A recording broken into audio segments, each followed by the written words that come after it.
Hello. What shows your weekend?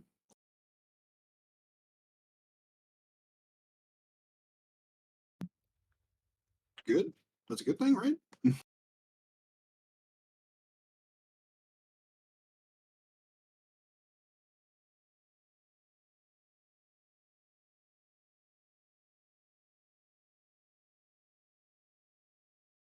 Nice. A little bit hectic, so now you get a little bit of rest time finally to play some D&D. I just came back from a friend's house.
All right, guys. Hello, hello, hello, and welcome. Sorry about that. Yeah, I got excited. Candace and I were playing Solasta last night, and we had all sorts of shit that we were doing today. Had a lot of cool family stuff, which was awesome.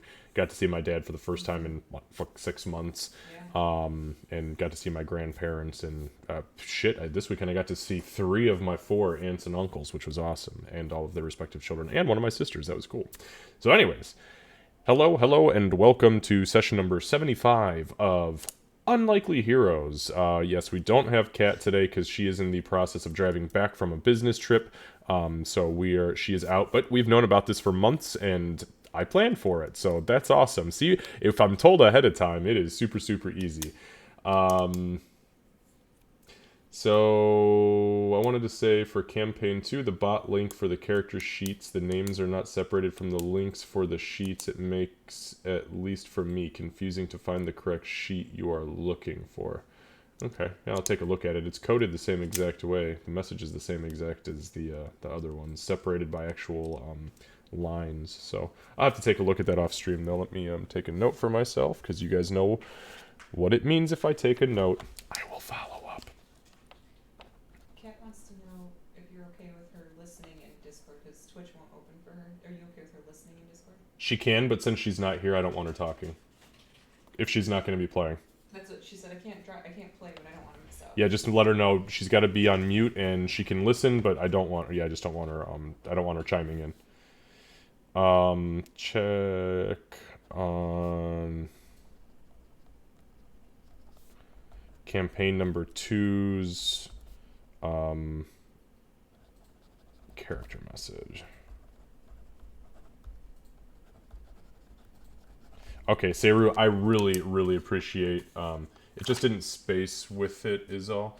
Yeah, so see, that's the weird thing. That's what I'm saying. I actually separated it literally by lines, full lines in between. But unfortunately, Streamlabs sometimes is a little bit finicky, as we all know. So I'll take a look at that. Seru, I do appreciate you taking a look at that and letting me know. Okay, so anyways, yeah, hi Rose, hi Moon, hi Seru. We are here, session number 75. I'm going to jump over to the crew really quick, do our recap from last week, and then we'll be back. We'll be back to playing. No, Seru, I do really, really, really appreciate it, because you know what? I don't see that stuff because you guys know I don't pay attention to chat a whole lot when I'm doing my thing. So exactly. So okay, with that being said, my friends, we are going to jump over and begin. Set mod me, daddy. Maybe when your timeout's over, we'll have a discussion. No, I actually mean that serious. I've got another note on it. Mod me, daddy. Get the fuck out of here. You're creepy. Alright, guys, here we go. Fucking Seru. I'm not gonna be able to focus tonight now. I know. Creep. Alright, Kevin, that's your one nat 20 for the night. That's it. I wasted it. But you know what? You wasted it on a survival check, so that means you're at least not dying tonight. Okay, so session number 75, my friends. Really quick recap from session number 74. So session number 74 was a fucking whirlwind of things that happened. I took a lot of notes last week. So first and foremost, you guys were in Grell. You were in the orphanage. You met with the high priest, and the high priest tested you guys, which was odd to you, but he knew that that you meant well. He could see that none of you were bullshitting him, and the fact that you were willing to all just straight up throw your lives away,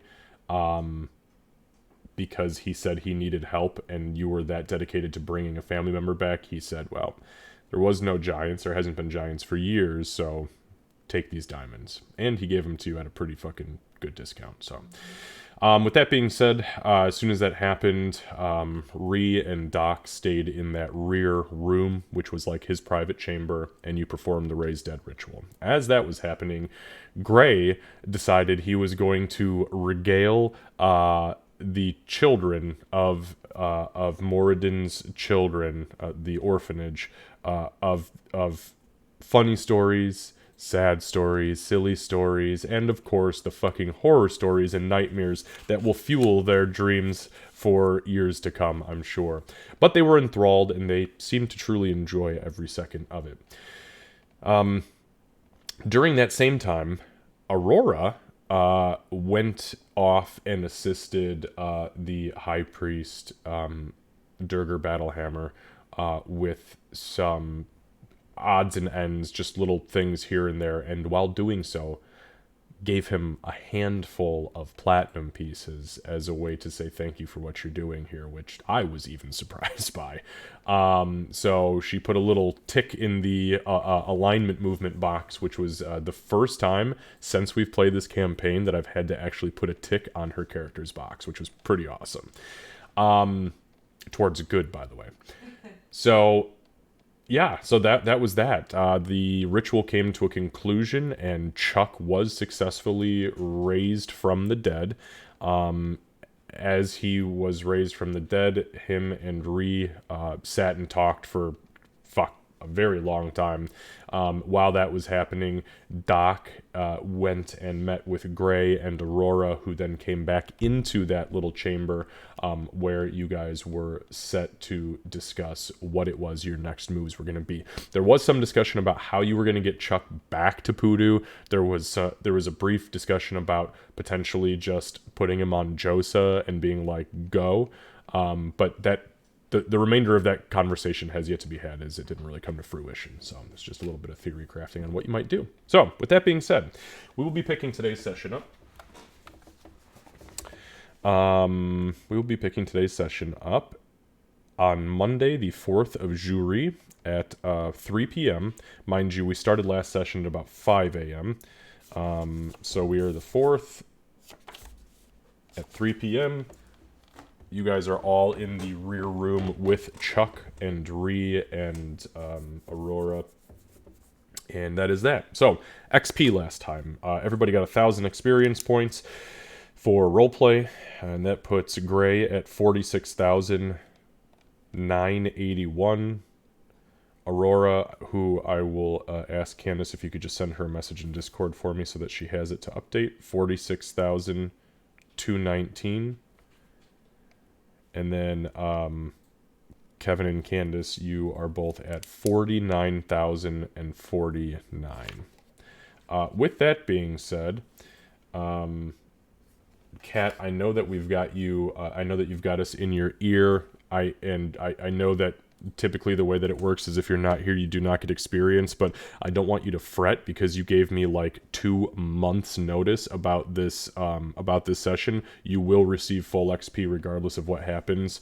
So I don't want you to think that you are going to be losing out on this. If I'm given advance notice, you guys know how I am. It's just if you get XP and fade a party. And fate of the party. So if these little assholes TPK, you're going down with them. No, I'm kidding. Because I don't play people's characters, you're not going with them. On that note, do I have any comments, questions, or clarifications? All right, beautiful. Go ahead and turn some music on.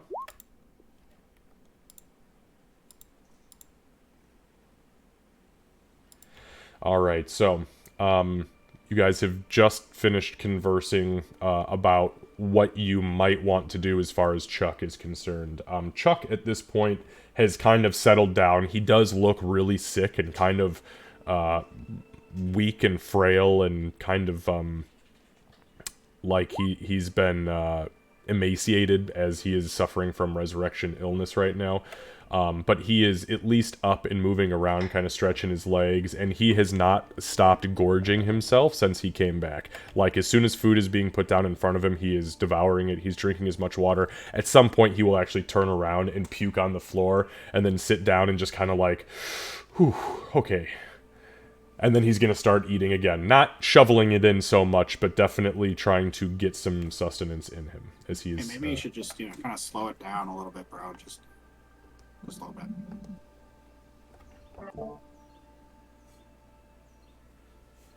I mean, I know you're literally dead, like, a moment ago, but, I mean, wow.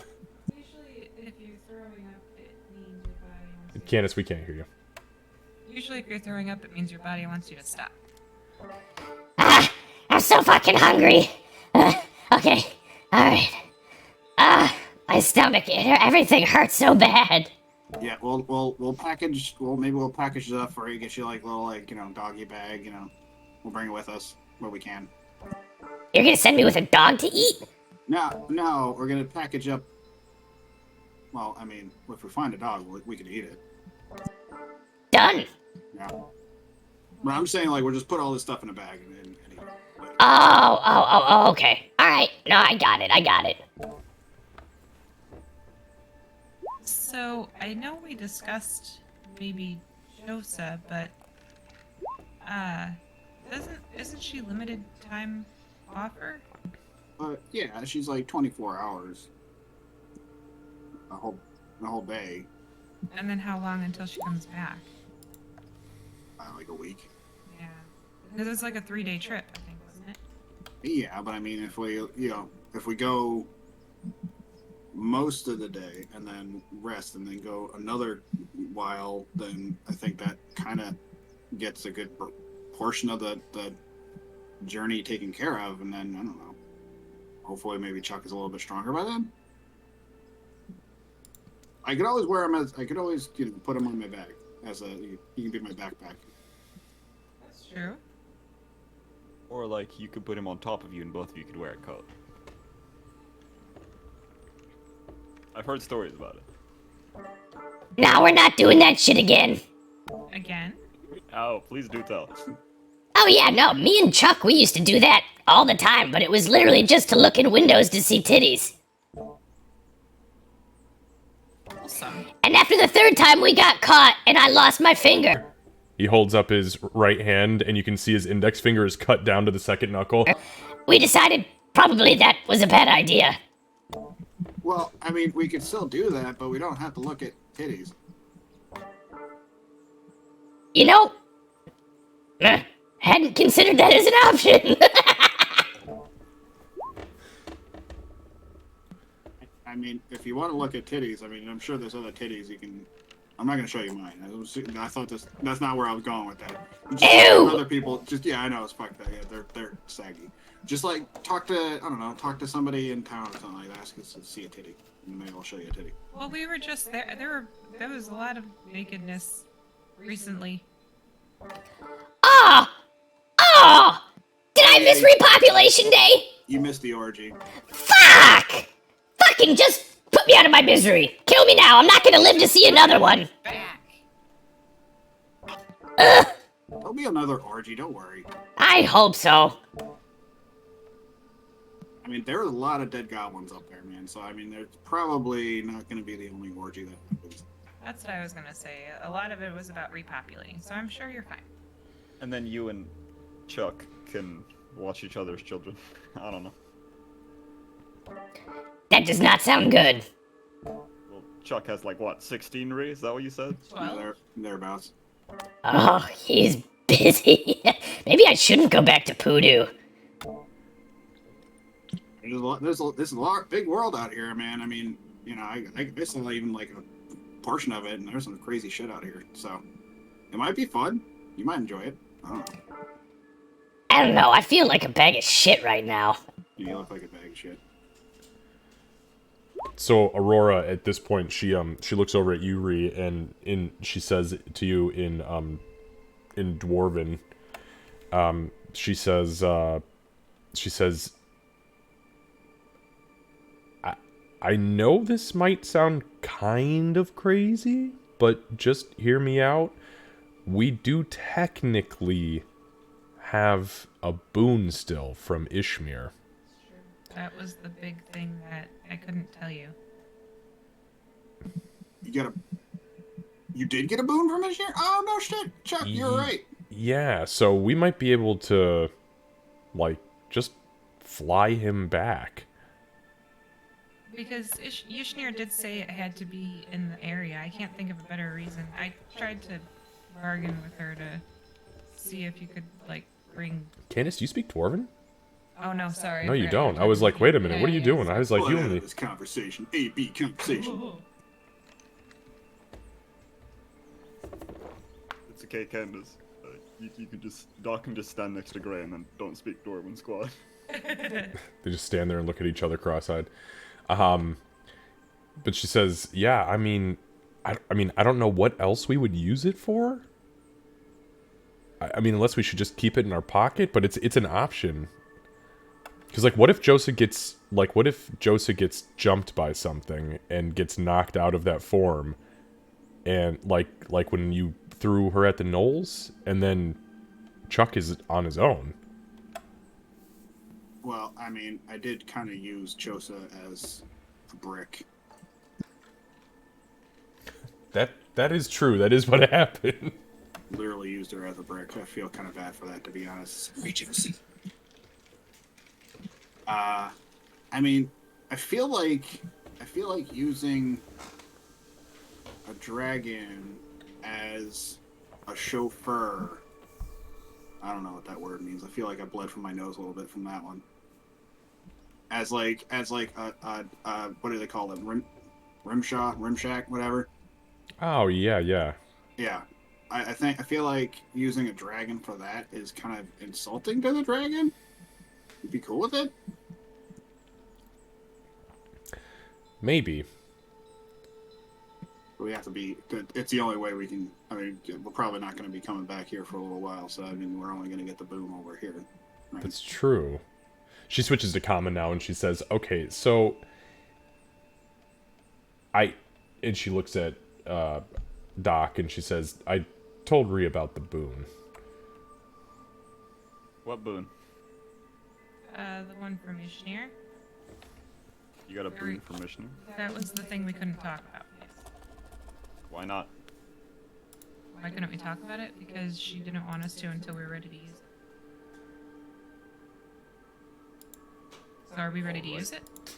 Well, so Aurora, she kind of looks back at Rhea, and she says, "Well, I had suggested maybe using the boon to fly Chuck back to Poodoo, but Rhea made a pretty good point that maybe it would be insulting to a dragon to be used as, like, a transport service."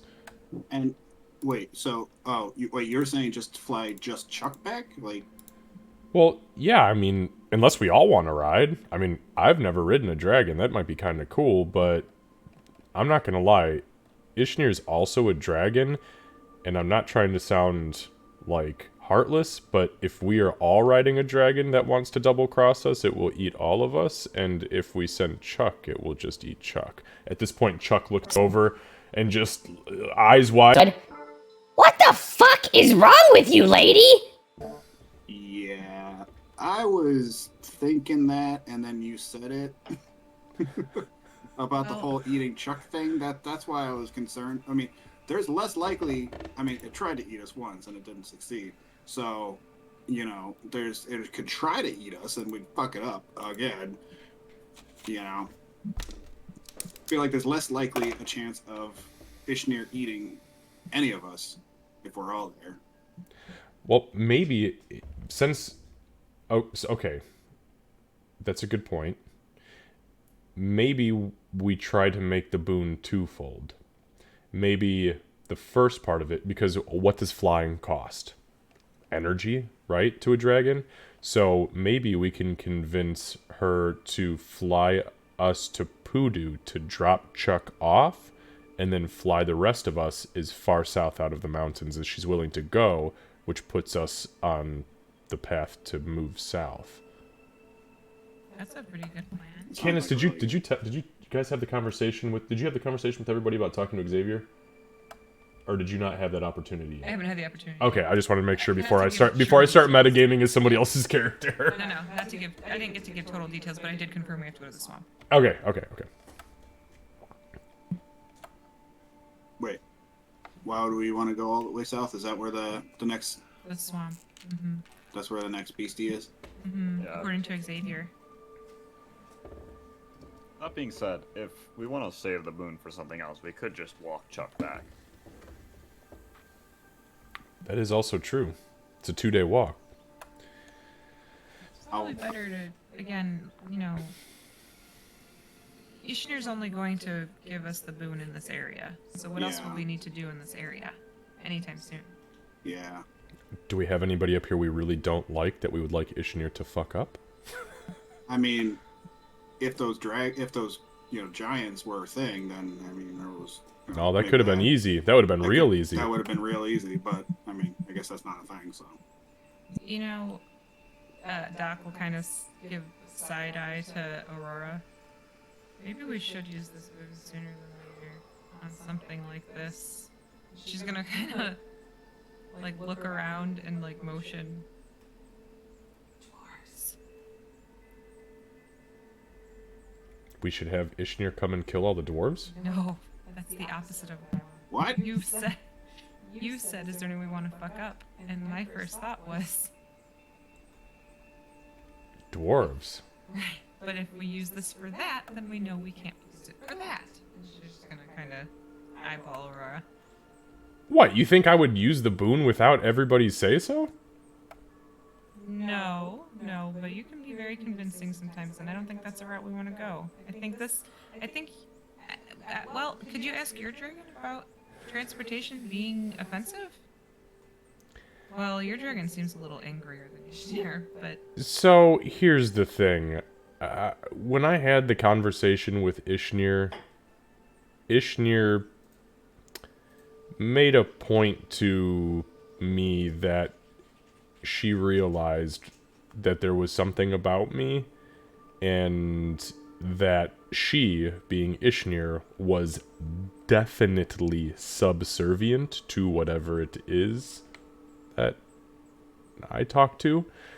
And look at my scales and look at Ishnir's scales. Those are kind of opposing issues. So I don't think it's a good idea that I bring up the opposing elemental dragon to whatever the hell this is. That's fine. I do think that this is the best way. I Yes, can't Lucy? Think of any...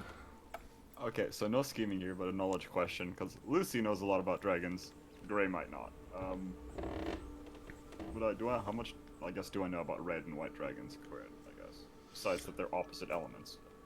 What kind of information are you looking for exactly regarding those dragons? I mean, do you just want general knowledge on them, specifically? I guess Like- it would just be, yeah, general knowledge, like what Okay. do I know? Yeah, go ahead and you can make a history check. Or you can make a nature check, your choice. History it is. Yeah, I mean, you know... +3. Okay, so you know the basics about dragons as a whole. You don't know a whole lot about the gem dragons, but you definitely know a lot about metallic and chromatic. You know that white dragons tend to be extremely hyper-aggressive territorial hunters. They very rarely will ever be seen in groups. Even when they come together to mate, usually one of those mates will die because they fight each other for territory in their mating layer.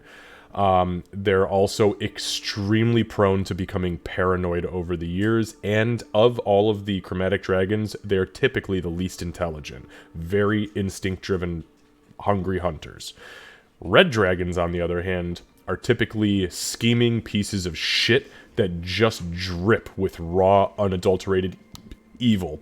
And they will manipulate, fight, cheat, steal, fuck, kill their way to the top in their area of control. Their problem is that, unlike white dragons who find an area and stick to it with, like, hyper precision, red dragons are so driven by greed that they constantly want to expand. And that leads them to convince lower life forms, quote unquote. I apologize, that's a very, like, Holocaust term, but what they look at as lower life forms, meaning anything not them, to do dirty work for them in exchange for boons. So, you know, you've got a clan of orcs who say, well, we've got this opposing clan over here who's causing us trouble. And the dragon says, don't you worry about that clan. I'll tell you what, you do exactly as I say for the next 6 months, and in 6 months' time, I will roast that village alive. And the orcs immediately secede, do exactly what it wants to. 6 months comes to fruition. It torches a town. Every man, woman, and child gone, and boom, now you've got devout, to the death cultists and followers. They're also typically very intelligent, but very evil. Hey, buddy, what's up? Alright. So I'll take it as the red dragon convincing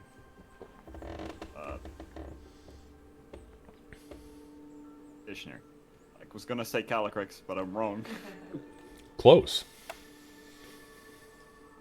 Calicrux is much younger. Okay, yeah. In that case, I think Gray would kind of say, I think if what you're saying is right, Aurora, in your case, I don't think Ishnir would have a problem with whatever your other part is. If it's the color of your scales. She kind of she smiles at you and kind of like leans in a little bit and she goes, easy for you to say when something is not in your head. You're telling me. And then she kind of goes, touche. Anyway, I don't think there'd be a problem with Ishnir carrying us on its back if you guys want to take that route. If you don't want to walk. I think it makes the most sense because it's going to get us where we need to be faster. It'll make up for lost time from when some of us did stupid things and got killed. How much faster can a dragon fly? Are we Well, talking it's a about lot like faster than I do. Yeah. Are we talking about like a day off the travel here? Or? Hang on, let me check here. Okay, so Aurora, her eyes kind of like zone in on Yuri, and she goes, "No, a dragon that size can fly us from here. If we walked 2 days through snowy mountains, we'll probably fly there in 4 hours." Oh shit! Which means getting to the swamp is going to be way less. Well, if it will fly us all the way down there, because we need to also remember that if there are other dragons on this continent that control territory and they see another dragon flying around and we get attacked in the middle of flight, I mean, I don't foresee Ishnir going out of the cold, personally. But we can ask her. Yeah, if she says no, at least we still saved ourselves a couple Again, days, if we can and- get outside of the mountains right, and it's avoid easier all on the Chuck. shit in there, yeah. I know how tired I was. It's a lot easier. Yeah. There's a lot of nasty shit in these mountains. All right. Yeah. Okay. I like that idea, and definitely don't want to put Chuck on Ishnir because who knows? She might just be like, "Oh, okay, fuck you." That Lunch. is, yes. So no. Yeah, All right. plus even if she just takes us to the edge of the mountains, we'll get out of the cold, we can get back to, walking and wearing clothes and not being cold. At this point, Aurora looks at you, Doc, and says, "What else did you talk to Xavier about, by the way? If there was anything important." Probably flirting. Probably a lot of flirting. A lot of flirting. Okay, everybody settle down. So... Wait, what did he say, Aurora? He misses his little pussycat whenever he messages me. He knows I'm not a cat, by the way. I'm sure he does. Maybe that's the joke.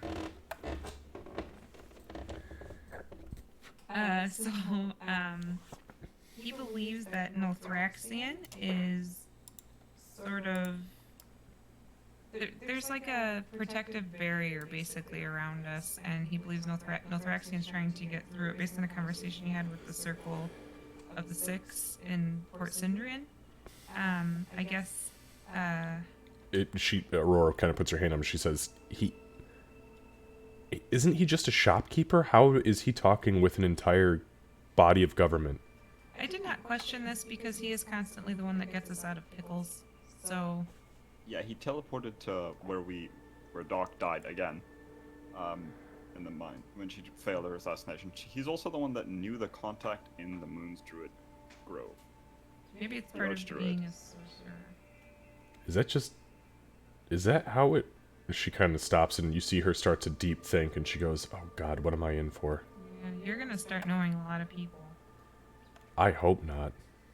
Probably a lot of dwarves. I really hope not. Gotta get friendly with all the dwarves. Stop. I'm about to leave. So, And then Aurora gets up and leaves. Okay, guys, finish your session. No, I'm just kidding. that's it. That's how we do it. Yeah, I've been waiting for this moment. Just strike the nerve. Okay, sorry, I digress. But he said there's an angry, violent, powerful entity. And he thinks that, or they think that it's Nothraxian trying to get in to bring its, and she does air quotes, babies back home. It's likely that we can successfully, these are his words, fuck over the sorrow sworn, then we can convince it to go away. So he did say we need to go down to the southwest to the boggy swamp area. Swamp of Sorrows. Sounds really promising. He said there's a heavy darkness over the south central portion of the swamp right now, so it's more than likely that this is the third piece. And he did say he has a friend just outside the swamp.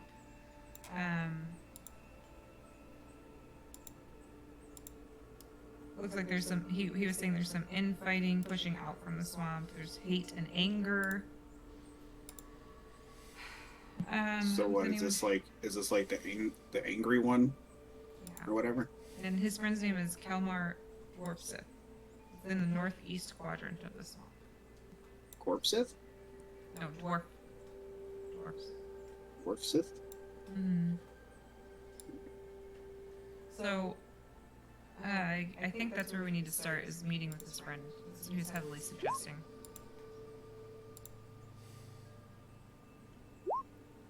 Okay, so how far of travel is that from where we are? Say Ishnir just takes us to like the lumber camp.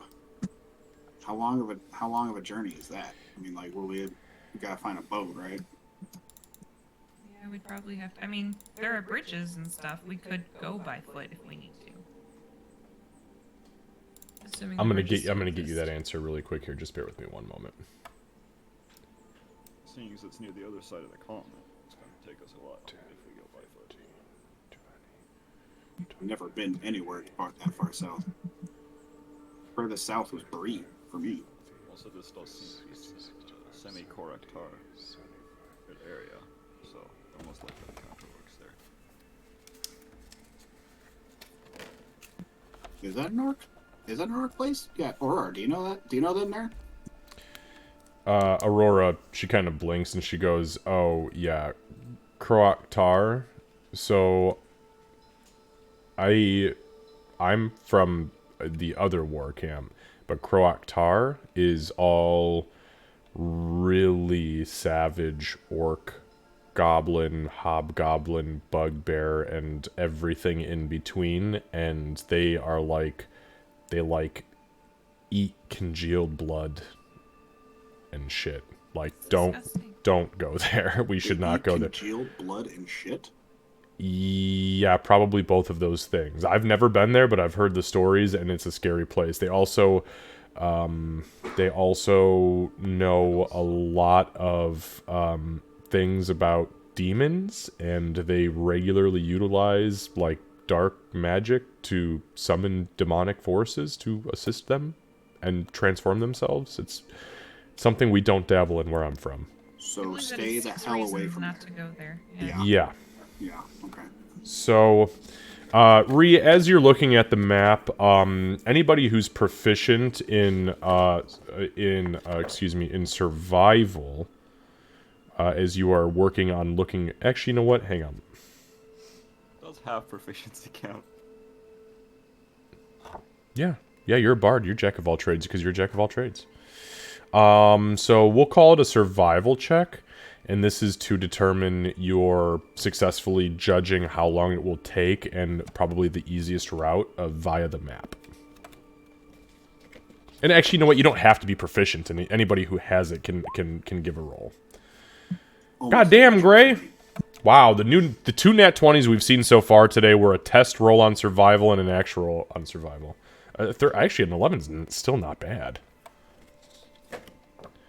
Candace, are you gonna roll or no? I'm not proficient. I just said anybody, Oh, but sorry. you don't have to. You don't have to. If Doc would not want to do that, you do not have to do She that. would want to, but she's not good at it. So.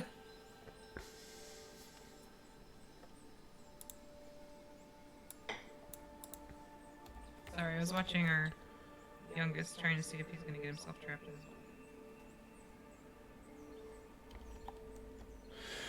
Okay, so as you're looking at it, Doc, you keep casting a shadow over the map, and it's making it tough for Ree to really like iron out exactly like how the hell to judge the distance. Could you not? Could you not? Could I not what? Could you not? Just This part right, if you look just- right just on the, back- look just at right back- here on the map. just back up. Just, So, thank you. as- You think you're helping, but you're not. I'm No, sorry. I am Thank you. helping. Look right in there on the map. Right. So as that's happening, Gray, you surmise that if Ishnir can get you to actually be in Lumber Camp Riptide, okay, and if you were to go the following route, which I'm drawing right now, and it is around all of the things here.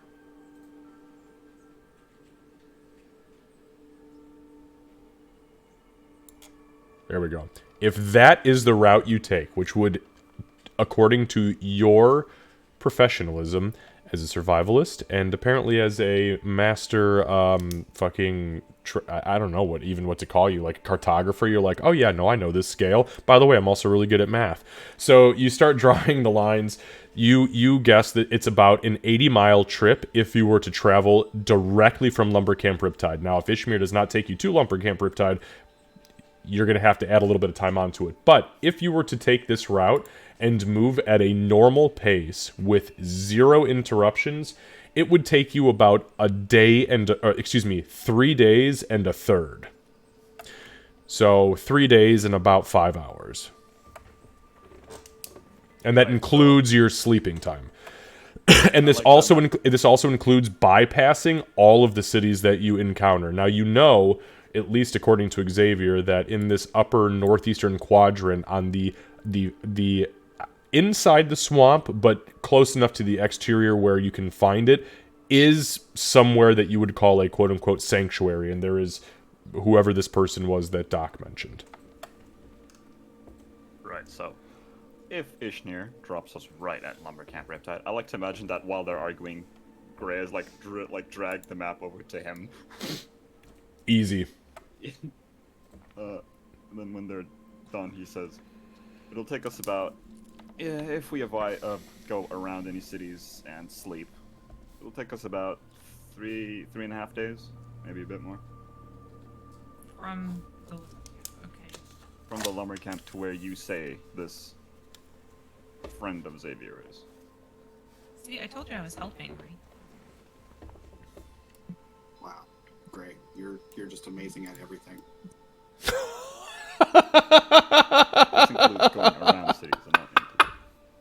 I mean, we're gonna probably have to go into a city at some point to resupply, right? Aurora says, that's actually a good question. How are we doing on rations? Have we used any potions or anything?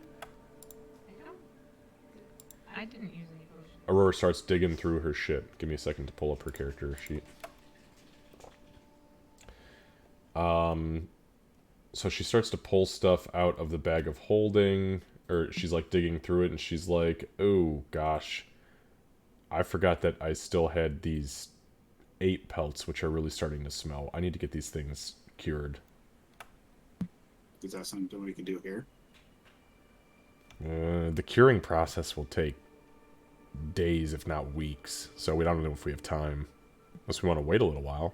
We could come back. That's true. What if we leave it with at Voodoo? They I know, won't this is eat this it. is a big decision for her character. Yeah. Not here. She's like, I'll tell you what, I'll sleep on it. Literally, after you cast prestidigitation again. Okay, so she says, so I have like 6 rations, which would feed the 4 of us for a day and a half. We have a lot of macarons still, and if they don't get eaten over the next handful of days, they're not going to be. Okay, so we should be good on food. I have a potion of healing and holy water, which I cannot drink.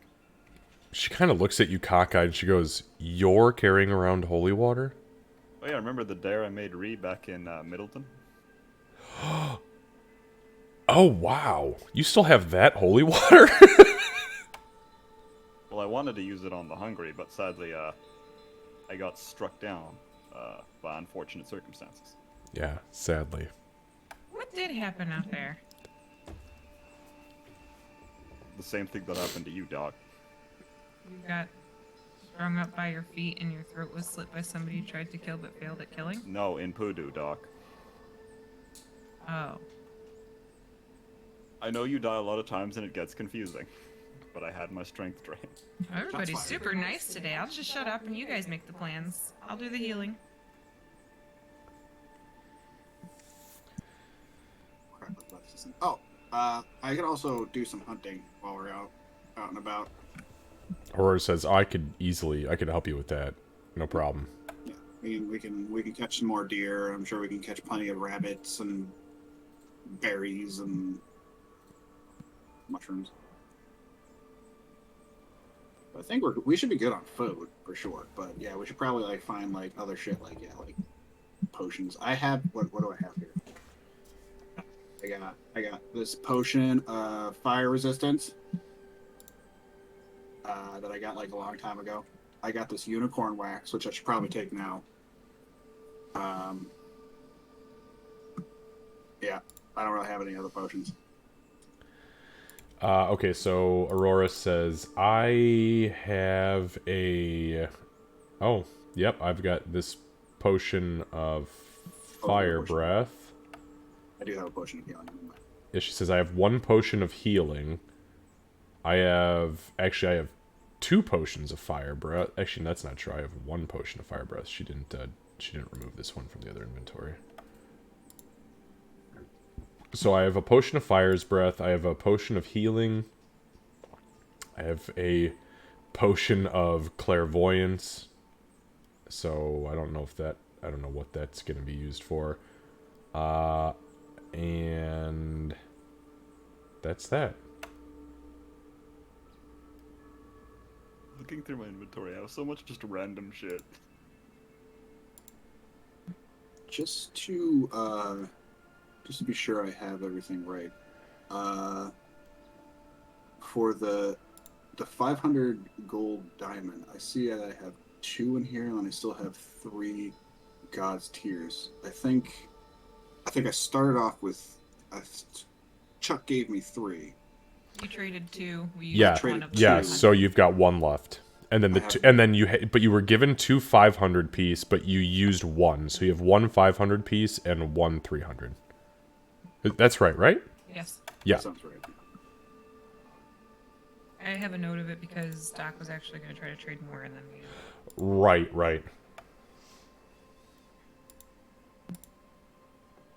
Okay. Actually, you know what, Doc? Why don't you take these diamonds, because you're probably going to be the one to use them. Okay, so Doc, you can add 1 300 piece God's tier and then 1 500 piece. I mean, they're pretty and all, but I mean, you're the one who like pushes them into people's chests now. So. Candace, does your extra spell list give you like raised dead and shit for free, as the already memorized stuff, or no? Hold on 1 second. I want to forget to add this. It's fine. You don't have to answer that. I'm actually looking right now. Okay.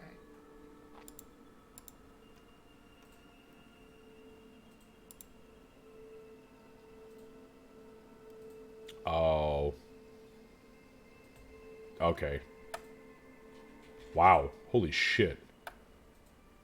You've got some weird stuff that's always memorized. Rary's telepathic bond. Mm-hmm. Ostaluke's resilient sphere. I forgot. You have got one of the weirdest fucking subclasses. I am so fucking excited for that. I know. I've almost used the sphere on Aurora. Mm-hmm. I- All right. Okay. Anyway, sorry. I digress. Okay. So potions? So we don't like it. We don't have potions. Is that what I'm understanding? You We have quite a can few. use some more. We could I always have use more. one. I have 1 potion. Okay. So do we want to look for them here, or do we want to stop somewhere else? I mean, the head cleric there, he seems to be the guy to ask for any kind of healing booyah juice, you know. That's a fair point. Maybe he's the guy. At least he can point us in the right direction. Yeah, maybe I should talk to him. You talk to a dwarf? Just trust me. Alright. If I can muster some up from him or get a name, how many do we want? What exactly do we want? Or do we want to find out exactly what he has? Well, I guess find out what he has, and then, I mean, then I don't know how much loot we got on us to throw at him. Okay, give me a few minutes. I'll be right back. And Aurora stands up and she leaves the room. When she leaves, Ray's gonna like lean over to Doc and go, "To copper, she fucks us up. I have no money. I'll give it to myself." Okay, you're on, I guess. Fun and games.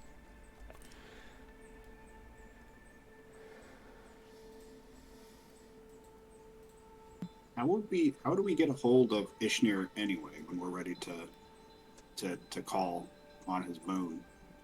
I'm sure Aurora knows a Perfect. way. I'm sure she, after all, she has. What she says is true. She has a dragon in her. So It seems like Ishnir is keeping tabs on us, so honestly, if we enter her territory, it's probably going to be as simple as calling out to her. I would guess. I don't know much about dragons or many other things, so I could be wrong, but... yeah, I mean- Ishmael will be in her territory. Or white dragons generally stick to what they know, their area. Yeah, I don't know. All I know about dragons is to fucking avoid them at all costs. So this is very weird to me.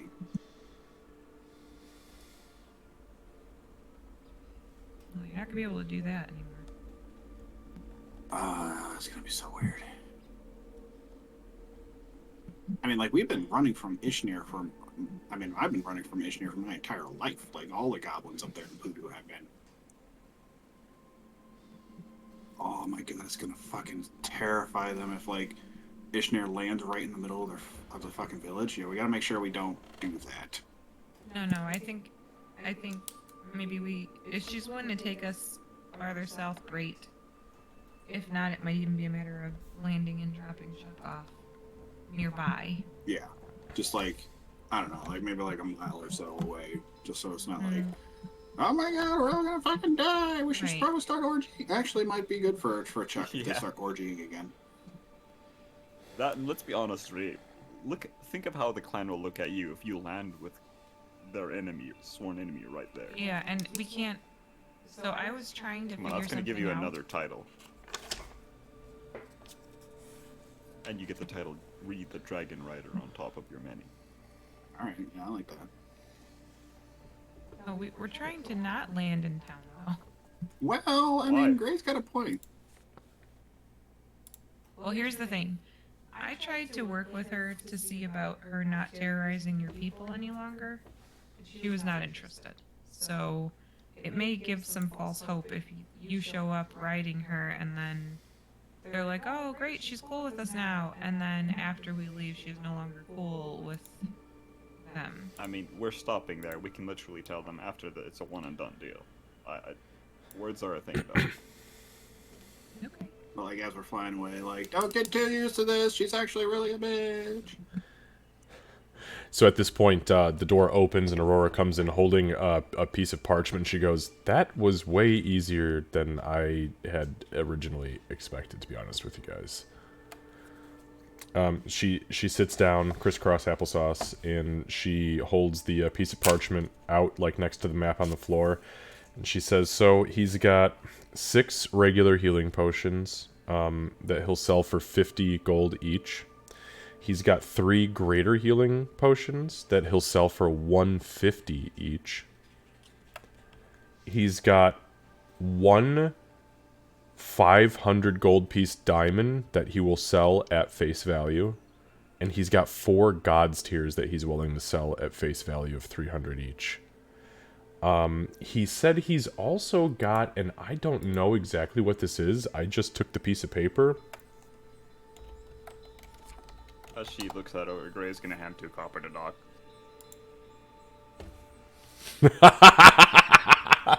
She'll take it and then hand it right back and say, "All right, now I owe you." She'll start counting on her fingers. That's awesome. So she then, she says, he has this thing called, he said it's a prayer bead of curing. He's only got one, and it's worth, he said 4,000 gold. But he said that it casts a very strong version of Cure Wounds one time ever, or Lesser Restoration. And he also has something called a Potion of Longevity for 9,000 gold, and it is said to reduce your actual physical age. Full stop. Oh, how much is that? That's 9,000 gold. Ah, fuck. It's a lot, right? How much gold do we have? Aurora, she kind of blinks heavy and she says, if I were to use all of the copper, silver, gold, and platinum that I currently have in the bag, 1,854. How much gold is one plot? It's always 10 to 1. So if you, and Lucy, just so you know, if you, I don't have enough for that, even if I wanted to. yeah, so if you click on your, like, total, like, gold thing, it will pull up and show you exactly how much you have in gold on the right-hand side. Oh, yeah. I forgot. Yeah, Ree wouldn't know the math here, so she'll just, like, hand over her coin purse and, like, I got this many. I don't know. Whoa, Ree, that's 9 million, you sure? Yeah. We'll take the wizard. Doc stops counting on her fingers and says, 99,998 copper to Gray. Huh? Oh, yeah, sure. Well, Ree has 900 gold. 922 gold on her. If you were to count out all her monies. So Regis starts pouring this fucking backpack that has been loaded to the brim with gold onto the floor, and even Aurora's eyes go wide, and she goes, "What the fuck?" Oh yeah, no, this came from the crash. Oh yeah, that's right. Should probably Doc put this in adds the her- coin purse actually. Doc adds her 14 golds.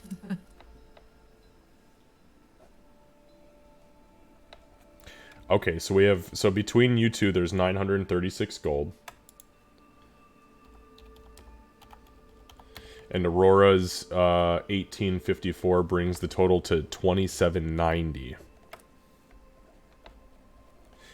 I will not, as a DM, willingly bargain your guys' money away, but this is what's on the table because this is group loot, so you guys can decide collectively between the three of you how to spend this. Evil intentions taken out, because that will be superseded by the person who sees through your bullshit, Gray. That's Aurora, by the way. Alright, so how many potions of healing did they say they had?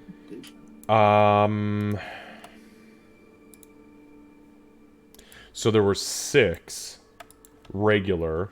At 50 each, that would be 300 gold. And then there were 3 graders at 150 each, would be 450 gold. So that's 750 gold. That would leave us with like 2,040. And then there was the diamonds. There was 3, 6, 9, 10, 11, 12. There's 1,700 gold pieces worth of diamonds. Is that something important? Like, should we have that? Should we have as many of those as we can get, Doc? We have... So, Revivify and Raise Dead. It's supposed to be... Revivify can be multiple diamonds. So as far as Revivify is concerned, we're pretty good. Raise Dead is the single worth 500. We have one of those. Do we want to buy the other one and just have 2 on hand in case we need it?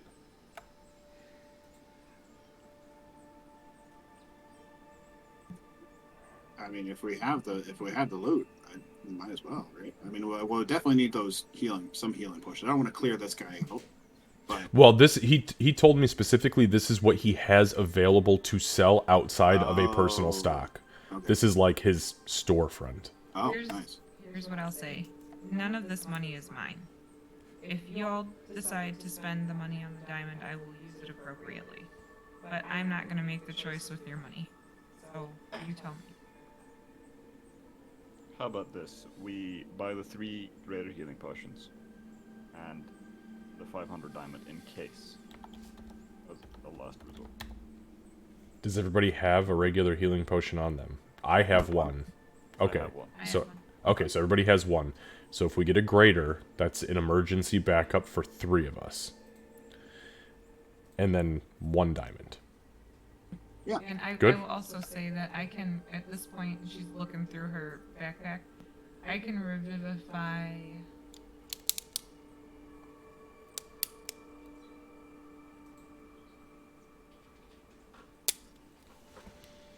8 times. Oh. Wow, okay. Alright. I will and then you see her, she starts to scoop your guys' coin into the bag of holding. She just starts to just pile it in.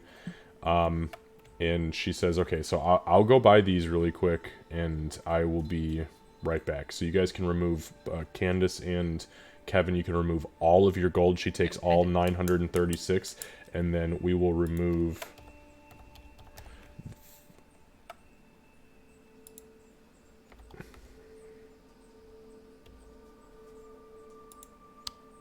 So that was 450 plus 500. 950, take away 936. Alright, so we're going to pull 14 gold out of her inventory, and then she comes back a few minutes later for the sake of brevity, and you guys now, collectively, Aurora will not take a potion of greater healing, because she claims she has spells that can do the same thing. It's not a big deal to her. So, Doc, Gray, each of you take a potion of greater healing, and then Doc, add 1 more 500 gold piece diamond to your inventory. And I believe you can stack those. Yeah.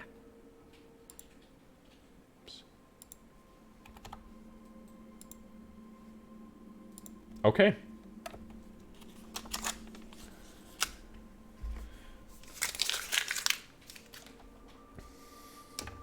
All right, so Aurora has come back into the room. Yeah, what do you guys do? She passes out the potions, hands Doc the diamond, and that's that. All right, so I guess what do we want to do? We want to get going now? Do we want to rest for the evening? What are you guys' thoughts? Aurora says, "Well, we haven't talked to Ishnir yet. I can't do that. Whoever can do your sending magic would have to do that." Oh, Actually, all hang right, on. Let me Doc. see if she can cast sending. I don't know what Aurora's spells are, and that's, wow, it's a really shitty dungeon master thing to have in my back pocket. Nope, she does not know how to do that. I could send a message to her. I mean, you've all seen her, right?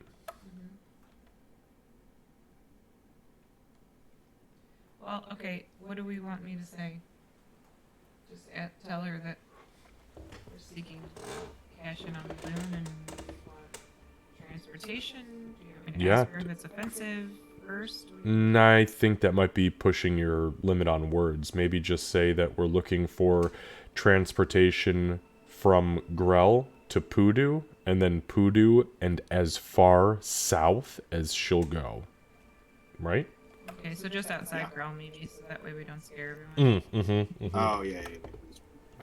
Also, maybe just outside Poodoo so it wouldn't scare the shit out of all those goblins. Well, we had that conversation too, and they Oh. decided against what I said. So. Oh, Yeah, we're okay. landing in Poodoo. Oh, okay. Alright. Here's the only risk, Ree. If they freak out and don't see us on her back, there's a chance that they start throwing shit at her, and then she kills a bunch of townsfolk. So. That's also a good point. All right, let's land her just outside, a little ways away, maybe like a mile away. You know, you should be able to get his way there easily enough, right? Can you do that? Do you think you can do that? Walk a mile? He Chuck. kind of, yeah, Chuck looks at you and he's like, Oh, come on, I can walk fucking 250,000 miles if that's more than one, I think. Yeah, probably. Fuck yeah, I got a mile in my belt. Okay. Hopefully.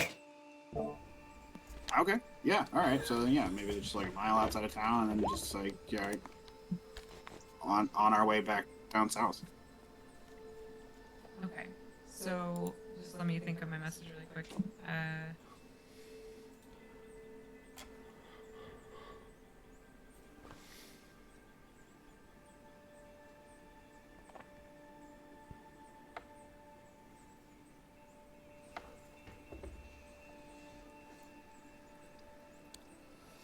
Okay. That actually works out perfectly. Let me see if I can remember what I just thought. I'm gonna cast Sending to Ushnir. Need to cash in Boone for transport from just outside Grell to just outside Hoodoo, and then as far south as you are willing to go. Make a persuasion check.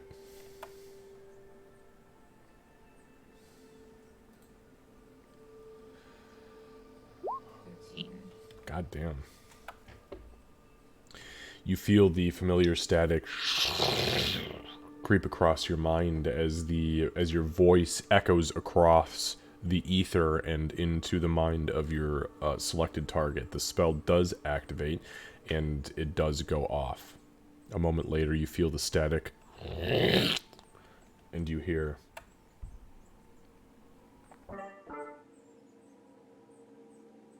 I will not bring you further south than the mountain range in which I own.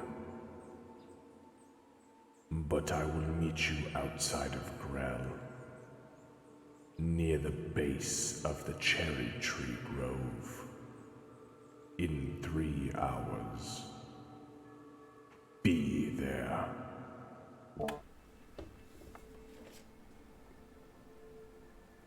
And then you feel the spell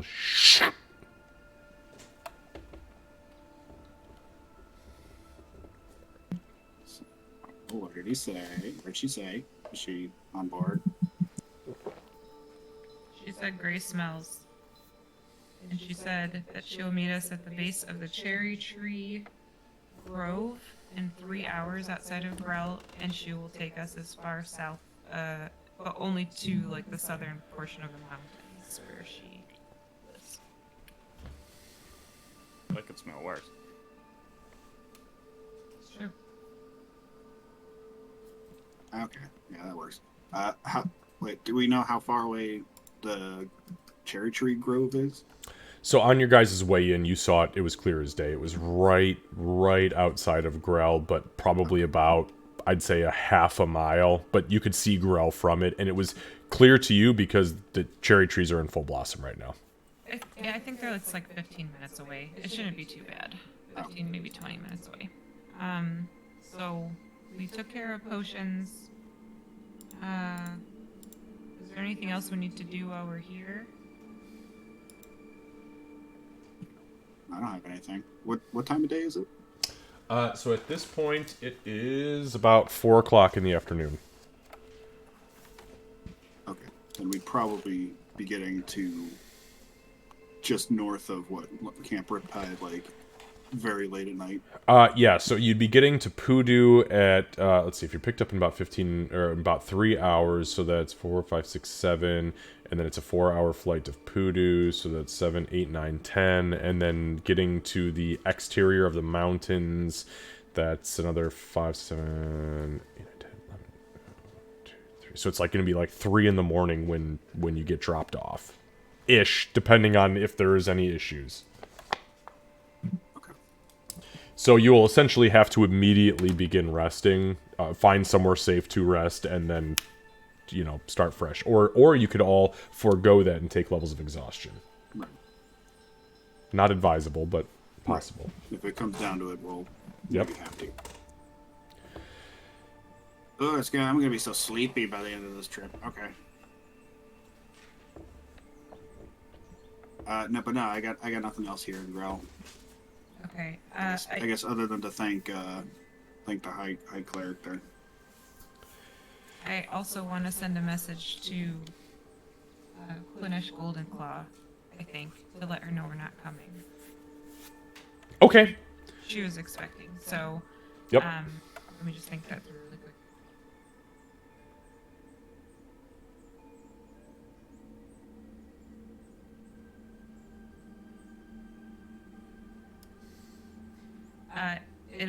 She'll say, we managed to bring Ree's brother back on our own up north. Thank you for being willing to help us. Please take good care of yourself. Tell me if you need anything. And as the spell fires off, you receive a response. Thank you, sister, for making sure that I was aware of the situation at hand. Take care of yourself and your allies, and always remember that in the light of the golden nugget, all sparkle.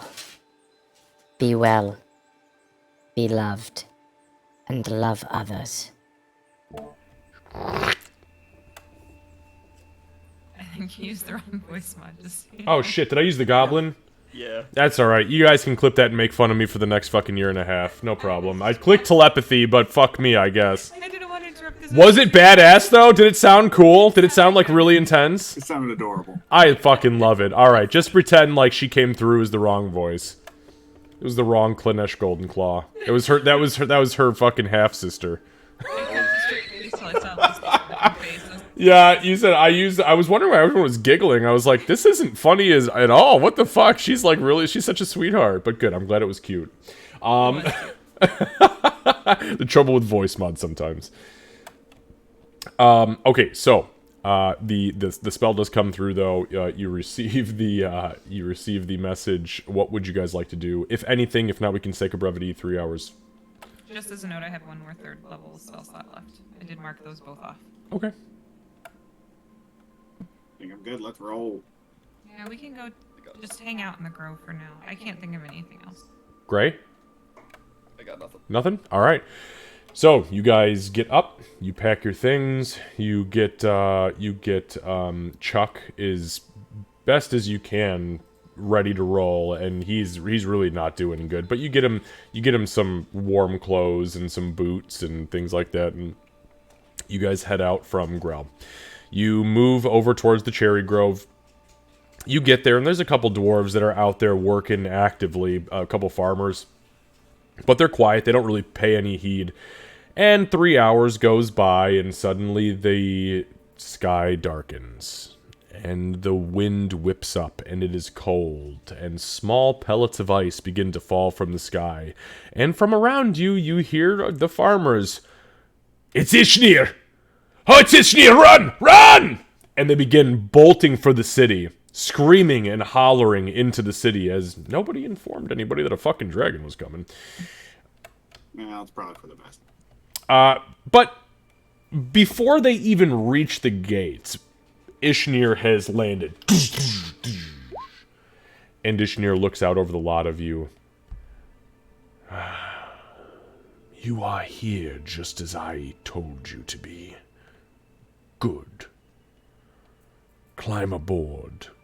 We have a perilous flight ahead of us, as a storm is brewing. Make sure you hang on to Chuck there, Ree. Yeah, I got Chuck. Never flown a dragon before. This is gonna make a great Zador. What do I sit on? What do I hold on to? What's At this point, you guys start to hear the alarm bells in Grell. Cha-chung, cha-chung, cha-chung. And you see soldiers mobilizing outside, and the doors slam shut on the western side of the city. And Ishnir looks down and says, "Hold on to anything you can. I wasn't bred to be mounted. Let's go!" okay? Definitely jumping.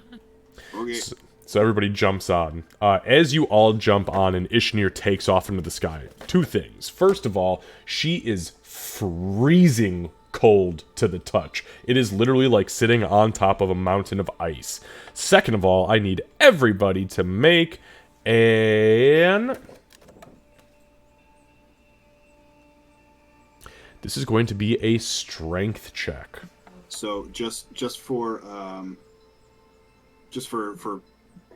stability, I probably would be holding kind of like Chuck in front of Ree, and like kind of like bear hugging like a spine if I could. Okay, no problem. Absolutely. Yeah, and nobody's rolling at disadvantage. This is just straight, so.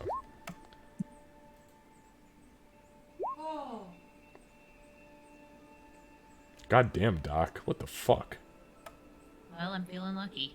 It's not, that ain't luck. That's you you have got, there's a big spine, and you've wrapped your arms and your legs around, you've crisscrossed applesauce around the base of this spine, held on, and you've pressed your face so close to the spine that it's actually begun to fuse through ice to your cheek, and bitch, you ain't going nowhere. We're gonna have to peel you off him. Yeah. No shit. This is like the Dumb and Dumber scene where they're driving through fucking Denver and they're stuck to each other from the frozen piss. Okay. So, and that's fine. Anybody rolling below a 10 would have failed that. So you guys are all fine. Now, Gray, you have a much worse experience than everybody else, as there's a couple of dips and ducks throughout this 4-hour flight that you are convinced you are going to fly off of. Shards of ice literally coming out of the sky and clashing against Ishmir. Ishmir seems to eat it up like a fucking dolphin diving and leaping up and out of the ocean, and you terrified and screaming while attached to this thing's back very haphazardly. 4 hours goes by. And Ishmir begins to descend. She looks around as she is descending, and she says to the lot of you, "We approach the goblin village.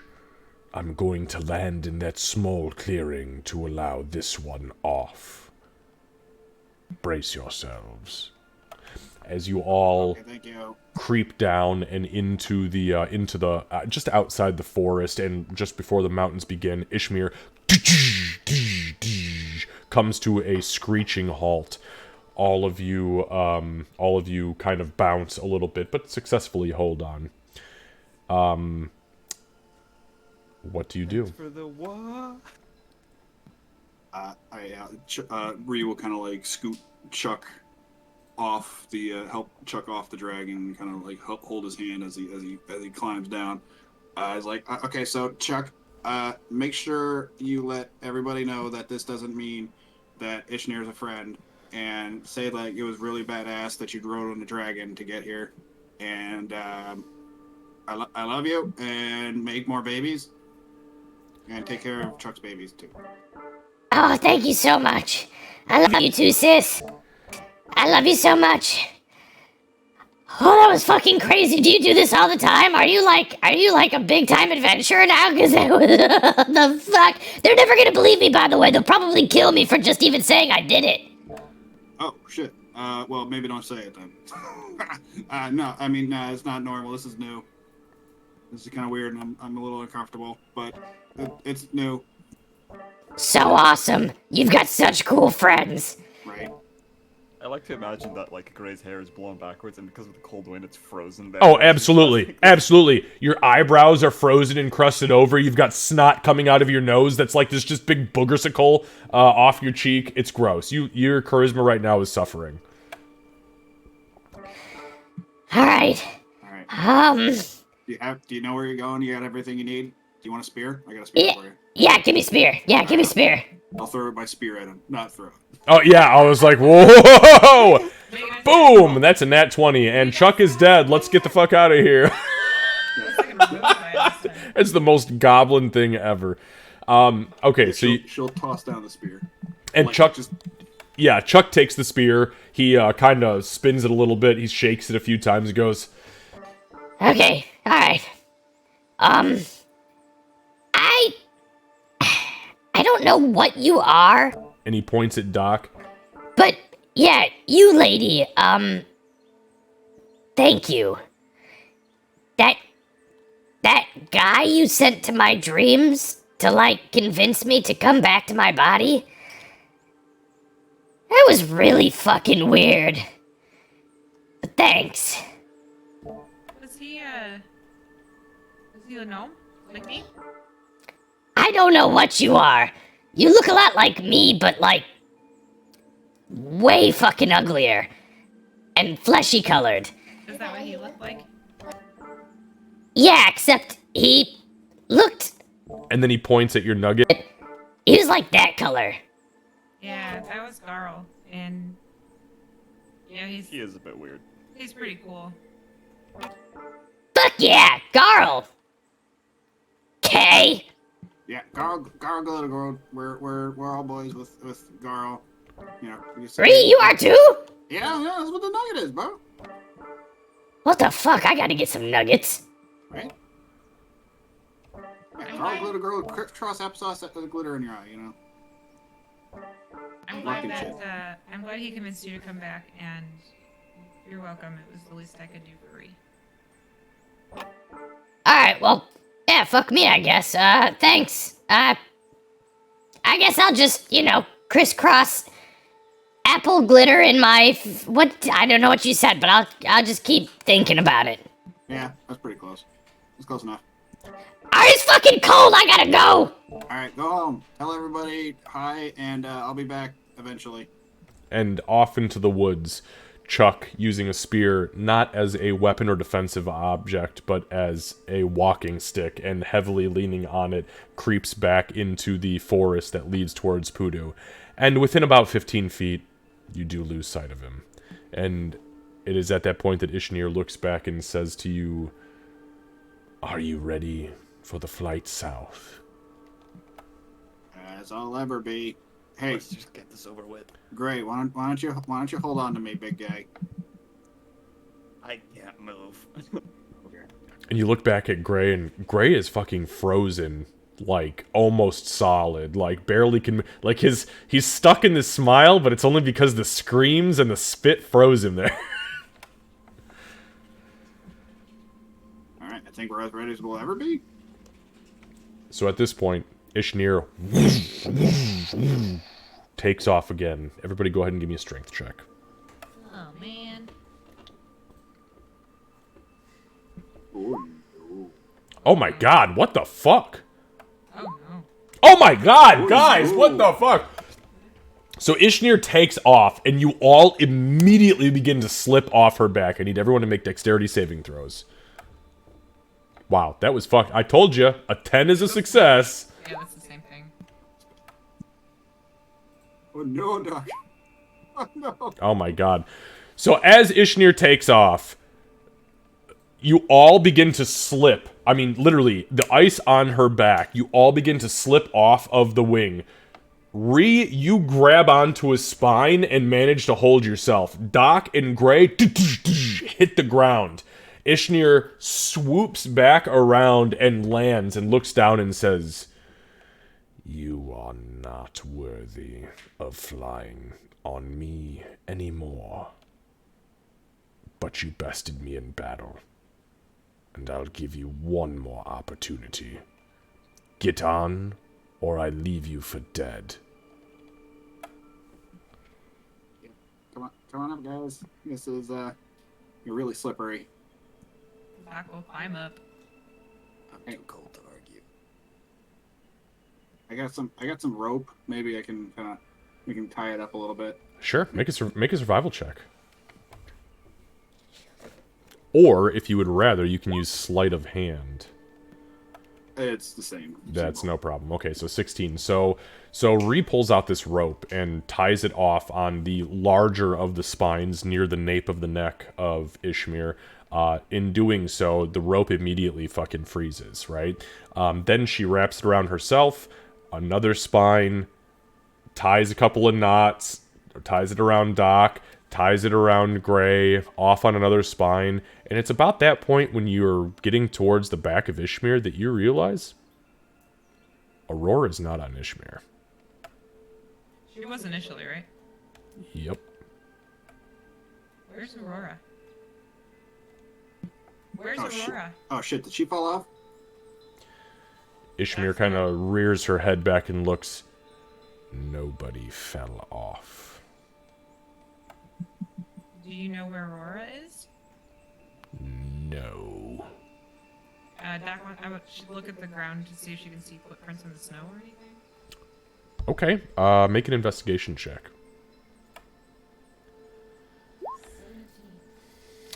So you glance around at the ground. You see one set of footprints outside of the large dragon imprints on the ground. You see one set of footprints, and it was the exact set that Chuck left when he ran into the woods. Aurora! Maybe send her to the message booyah. If I do that, I can't bring anybody back if they die. At this point, Ishnir kind of chuckles and says, "Then I hope nobody falls off." Well, I mean, either you bring somebody back to life, or Aurora is just disappeared in the woods somewhere. It's kind of the way I see it. By the way, at this point, it is almost midnight. Yeah, we gotta go. Well, nobody die. And I'm gonna send Aurora a message. Okay, and what is the message? It is... Listen here, you dumb bitch. Where the fuck are you? Why aren't you on the back of this dragon? You better answer me. Now.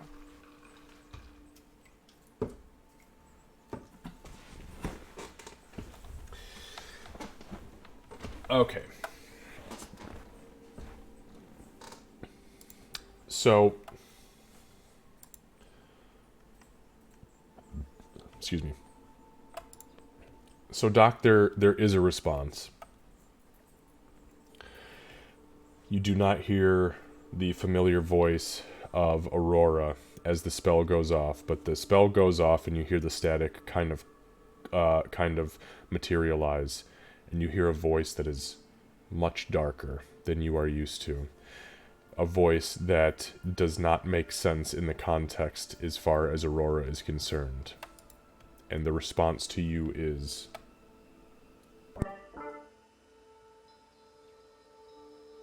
You don't need to worry about her.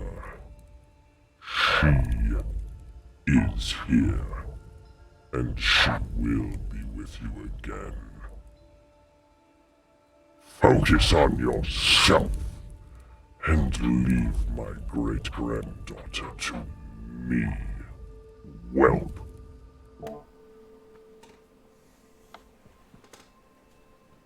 Apparently she was kidnapped by her rude-ass great-grandfather. I have no idea. I don't know where she is. So her great-grandpa, which makes a lot of sense, is a red dragon. And I thought I had family issues.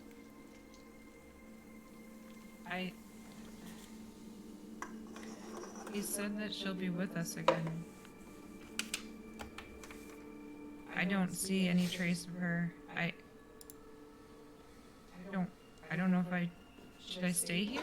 And Look, if he said he'll pop back, she'll probably pop back. what if he pops her back here? He said what did he say? He said she will be with you again, so maybe when I'm dead. I don't think that's how that works. I mean, if they're quote-unquote family, he's probably not just gonna throw her away. Well, then again, he was a red dragon. But it's probably more useful to keep her alive. So, we'll probably see her again.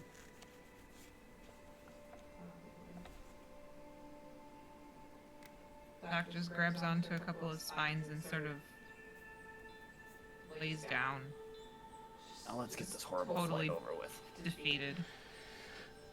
So, as everybody begins to hold on for dear life in their newly tied down form, Ishmir takes off again. I need everyone to make a strength check, but this time everybody can make it with advantage. Well, Okay, really, fucking really? 2 nat 20s. I got a 41, apparently. That's not what I was trying to do. But I got Wow. 2 nat 20s. Okay. That is weird. you don't know what I got. I balanced you out. So thankfully, so the rope being tied around you lowered the DC. It did not give you the advantage came from also having the rope on you and other people. But so as Ishmir takes off, the ice is still pretty tough. Ree being in the front holds on no problem. Doc is holding on like for fucking dear life to the point where this is not an issue. However, Gray's dumbass slips off again and is dangling mid-flight. As Ishmir takes up and off and into the clouds, Gray is screaming and holding on, and the entire time Ishmir is scream, fall in one, scream. You fly like an idiot. Oh, barrel roll.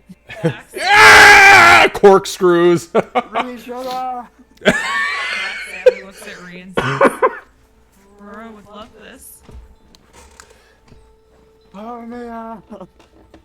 So, as that's happening, though, over the course of probably 4 or 5 minutes, which is a struggle, but Doc and Ree manage to pull Gray back on, and then, regardless of whether or not Gray is comfortable with it, he is held in place by either Ree, Doc, or both. Probably Ree. So, a few more hours go by. Probably like 5. Actually, let me just take a look at this real quick.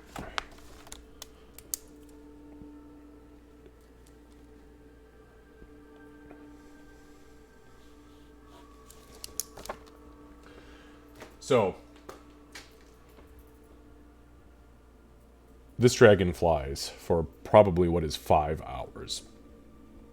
As you guys are cresting over the mountains and you see the mountains begin to fade away from you, Ishnir finally lands, and she puts you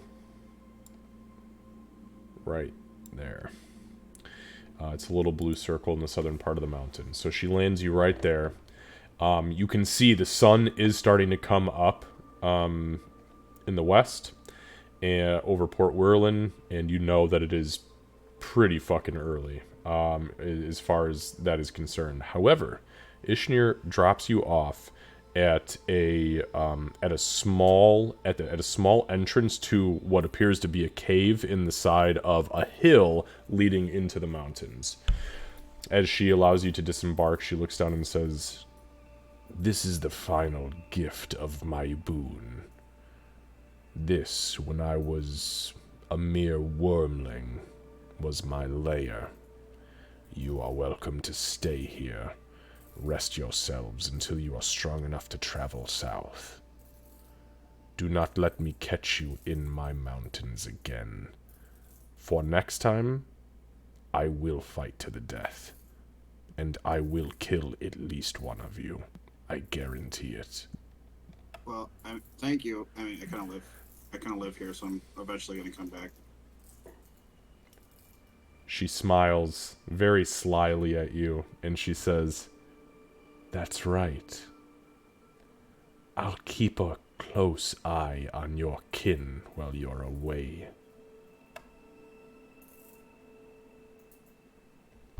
Goodbye. And she turns Thank you. and I have to fucking kill that dragon. I fucking hate dragons. They don't seem fond of you either. Yeah, but Doc, who does seem fine with me besides Ray? Oh, Oh, you've grown on me. Yeah, but we've been together a while. And even then, it took a long time. I guess we should camp here tonight. Ree's already Yes, starting please. to make a fire. okay. So we'll say for the sake of brevity, and it looks like the cave mouth that a small wormling would have found and been like, I'm gonna kill any orc or goblin who wanders into this bitch. There's some scattered old shredded bones and pieces of cloth and things from weary woodsmen from lumber camp Riptide of days gone by. And you find just enough stuff to keep yourselves comfortable and warm. The fire gets lit inside the cave, and you guys bed down. Is anybody going to keep watch, or... Yeah. Doc would say, I'll Gray, take I knew first- the answer. Sorry, I'll go ahead. take first watch. First? Yeah, I'll do number 2. Okay, so Doc, while you are taking first watch, as it was very admirable of you, but I do need you to make a Constitution saving throw versus exhaustion, because you've been up for more than 24 hours now. I'm gonna get something to drink. Yeah, no, please, go ahead, Lucy. You're not keeping watch anyways, you sleepy bitch. It's a 16. Okay, no problem. Okay, so not a whole lot transpires through the couple of hours that you keep watch.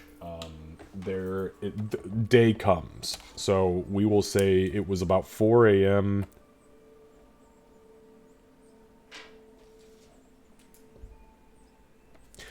And it's about noon, Doc. By the time that it would be appropriate for you to wake up Ree. Now you know that because you've thrown your days off, unless you stop somewhere and take an actual normal sleep cycle, you're going to be moving now at this new weird cycle. However, with your Constitution saving throw of 16, you do avoid your level of exhaustion successfully, and fucking barely, because the DC was 15. So, but you feel yourself, you start to see the pterodactyl shadows, cast off the fire in the room. You start to get, the panic, and, you start to get to that point. I mean, you've pulled 24s before. Me, you, and Kevin have all pulled 24s. We know how it goes. So, you get to, that 22-hour mark, and you start to do the partial head bob, and then you get jerked up, and then you get a pulse of adrenaline, and then you see a couple shadow pterodactyls, and then you just rinse and repeat until it's time to go home. You get to that point, and then you're like, I gotta fucking wake Ree up, or I'm bad, and Ree has hit the point in her sleep cycle where she's stopped snoring and has gone totally quiet, which means to you, with as long as you've known Ree, she's good to get up and do her thing. She would, remembering what she said before, she'll hold out a macaroon in front of her face. And Ree, you are called back from the brink of the sweetest daisy field dancing dreams by the smell of honey and peanut butter as your eyes pop open and the most delicate and decadent macaroon is being held and wafted in front of your nose by a sweet little gnomish face who at one point had to stab you 15 times to kill you. Minor detail at this point. Rigo, grabs it out. Thank you. Good morning to you. And she'll just kind of literally right next to where Ree was sleeping, Doc will lay down on her side, pull her knees into her chest, and try to bury her face in her knees and go to sleep. Okay. So, Ree, make a perception check for me, please.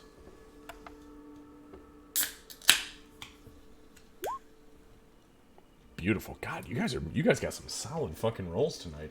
What I mean, when it's less important. Hey, perception is super important. When the Owl Bear clan is coming towards you. No, just kidding.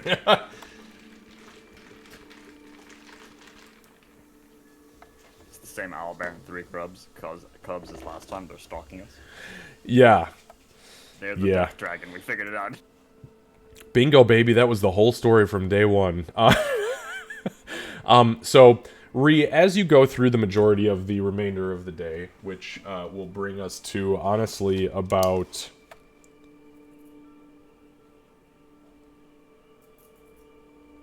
So it brings you to about 8 o'clock at night. It's 8 p.m. before Doc would be ready to be woken up. Gray has woken up probably 2 or 3 hours before this because there's just no need for, that length of time to sleep.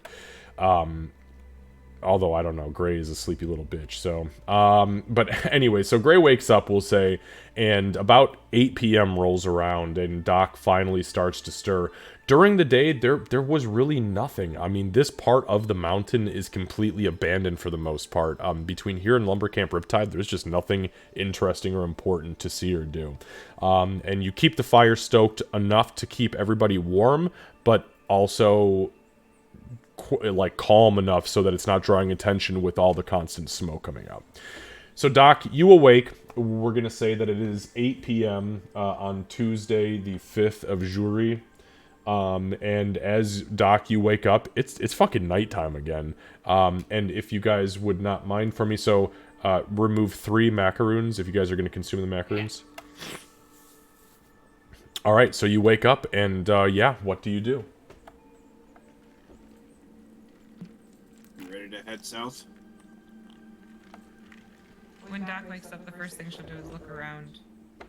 When she doesn't see what she was hoping to see, her shoulders kind of slump, and let's go.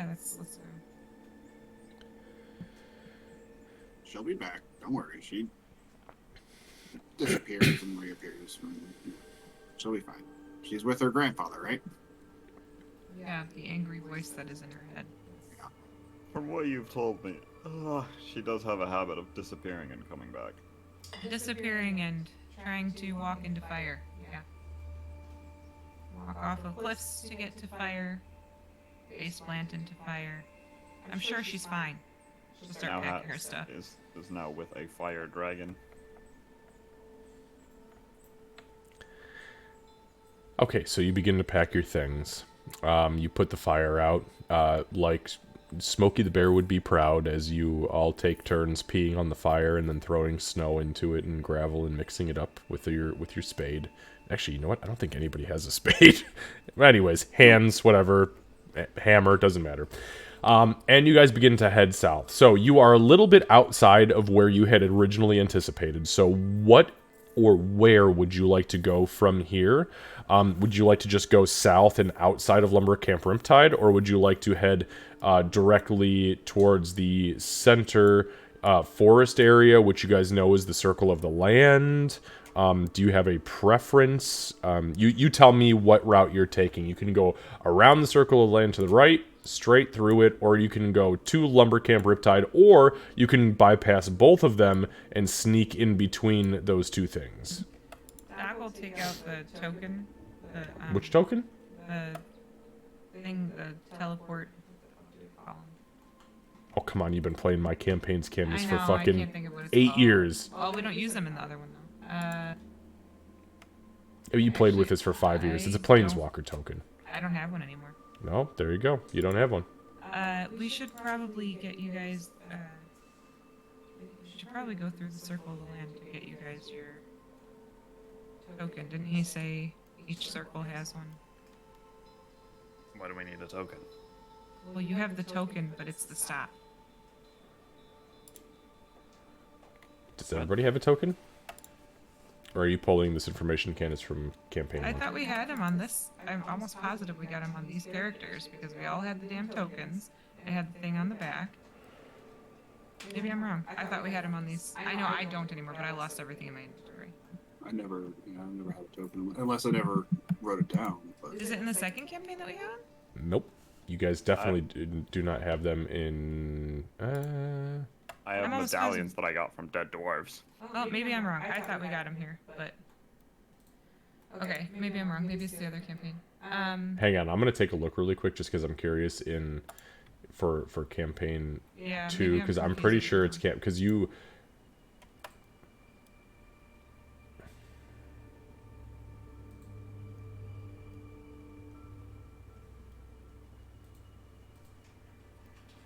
So I'm absolutely certain it's the other campaign because I can't hear a word she's saying. She That's said what- she's certain it's the other campaign because, but I couldn't hear the rest of it. I'm sure I'm we wrong. had That's the fine. laminated item cards. That's the only reason I remember it. That's fine. I'm sure I'm probably wrong. I just couldn't remember because my I lost my shit when I died. Well, I mean, Yep, it's the other campaign. Okay. We could run through. It's because you played an Arc Uh, Druid, by the way. Yeah. We could run through the Circle of the Land. We haven't met them yet, and we met the other ones, or we can just. I mean, we might be able to see if they need help with anything. I don't know. No offense, but the Circle of Land is far away from where we need to be, and I feel like going through the forest, if they have the forest like the Circle of the Moon, then it's going to be difficult to get through it, and we might just get lost without permission. I was thinking the same thing. Like, how dense is that forest? So, why don't everybody just make an intelligence check for me? I know this is not everybody's strong suit, but let's just see where we go. We've been surprised before. Holy shit, Doc. I almost had a 19. Wow, actually, fucking read.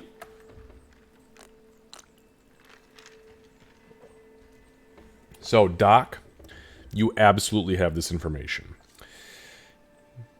If you are welcome at one circle, you are typically welcome at all circles, because there is a druidic code that allows those allies of allies, which would mean respective druid groves, to pass freely through each other's domains.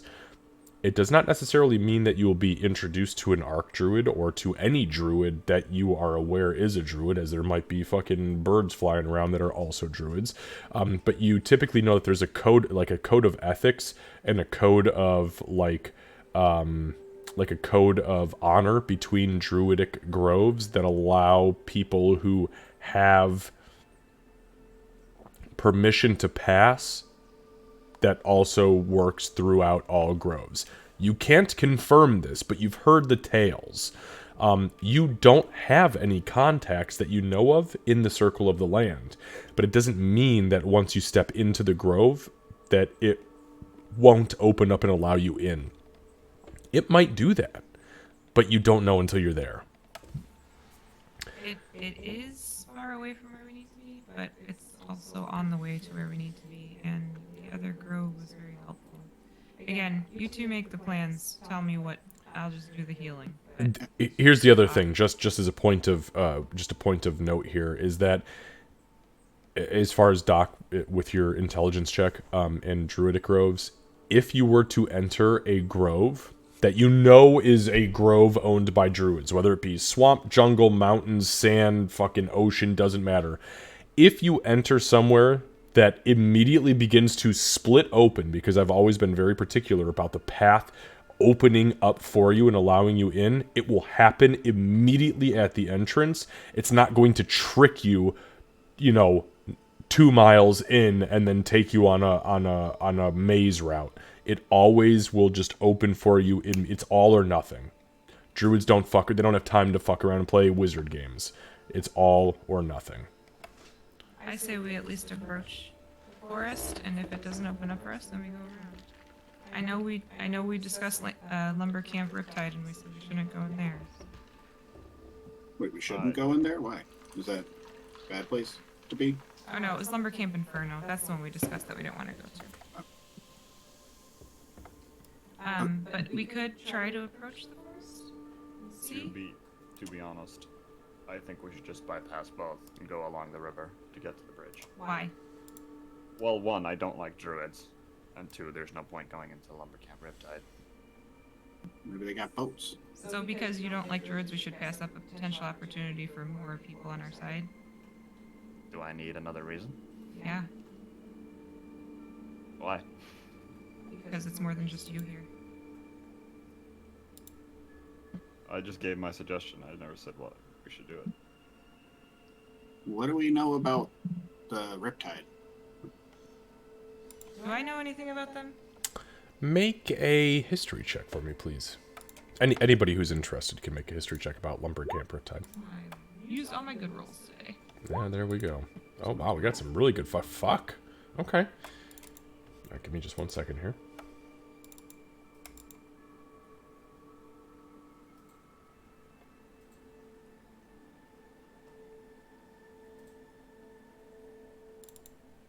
I I hardly ever get middle ground. It's either completely bad or completely good.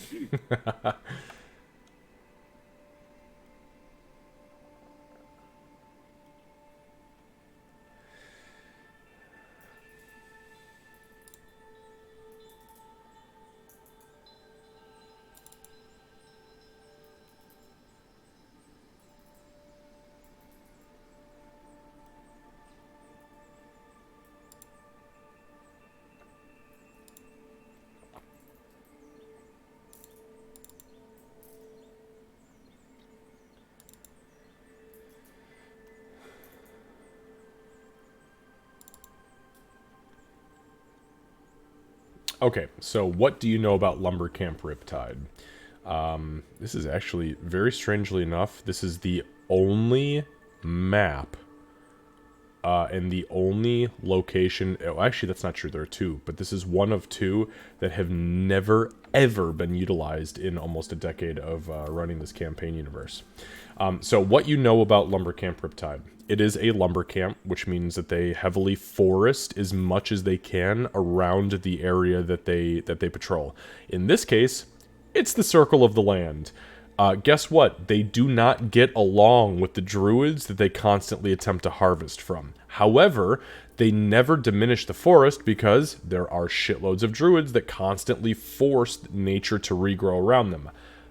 Lumber Camp Riptide is an aggressive... It is an aggressive state, meaning that it constantly attempts to expand its borders into the surrounding area for the sake of profit. So what you know, Lucy, is that they are hyper-aggressive. They are constantly at odds with the druids of the Circle of the Land. And they operate independently of any of the four major domains, which would be Port Werlin, Helmcar, Port Sindrian, and Port Emerson.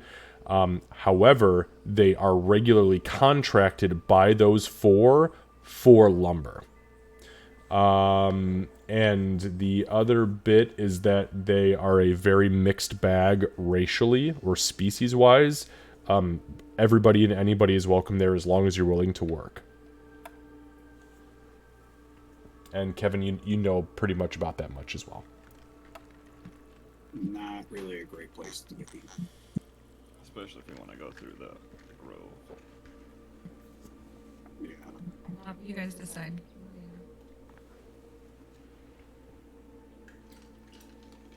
Well, if the grove opens up, we can take it through. Otherwise, I feel like it's best to just avoid both. Yeah, let's see if the grove opens up for us. If it doesn't, yeah, I'll have to go around. Which we might be able to go say hi to everyone and Bree. I'd rather not stop anywhere near Middleton. Oh, that's Wanted okay. posters for miles. Oh, that's hours away. It's probably fine. It is the closest place to Bree, so... I mean, to Middleton, I mean. All right. So yeah, let's go through the grove, and hope it opens up, and maybe we'll see a friendly face, and then we can introduce you to some friendly druids. They're pretty cool, except when they tear each other apart, limb from limb, literally. Just don't buy any drugs. Or Yeah, don't buy ask for drugs. Any drugs. Yeah, I mean, you have some already, so. yeah, I do. Don't share any drugs. Don't take the drugs out. Maybe the Circle of the Land is the cool drug grove. Imagine, that'd be so cool, actually. They're like, oh yeah, man, have you never seen fucking sativa grown in clay? Come on. Just the hippies. Yeah, right. Yeah, everybody's got dreads. Man, woman, child. Okay, so you guys begin to move. Give me a survival check, whoever is leading the way, please. And following the map. Who's gonna make the roll? Ree, are you proficient in survival? Yeah. So because there was a line drawn for you by somebody who had kind of figured this out, which was Gray, by the way, you can make your survival check with advantage.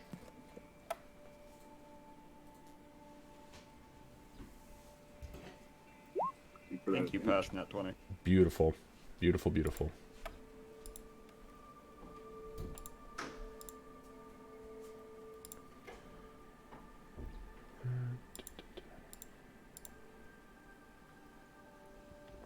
Okay, so the next couple of hours go by. Give me one moment.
Okay, sorry about that. I had to take a couple of notes here before I forgot about it.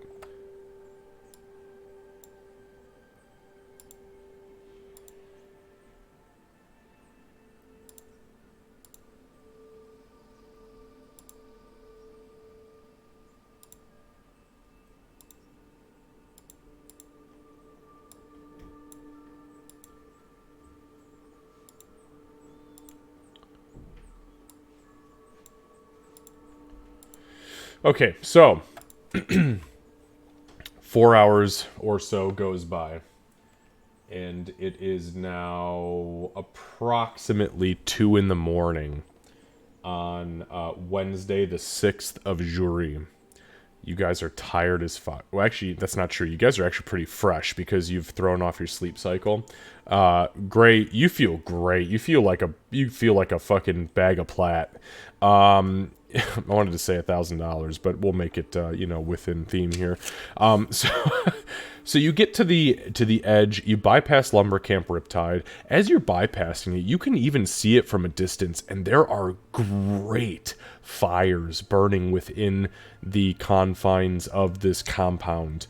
You can't really call it a city because it really isn't bustling in that same state, but it is definitely active, and there are large infernos rising up like great bonfires of like orcish war parties that are rising up from it. But you guys bypass it to stay the fuck away from it. You do so successfully, especially with that survival roll. You know, like you follow patrol routes because of like the paths that are left in the dirt, and you're like, nope, we're gonna go around. So you eventually find yourselves at the edge of what is literally like plains and light hills, and then thick, dense vegetation, oak trees and pines.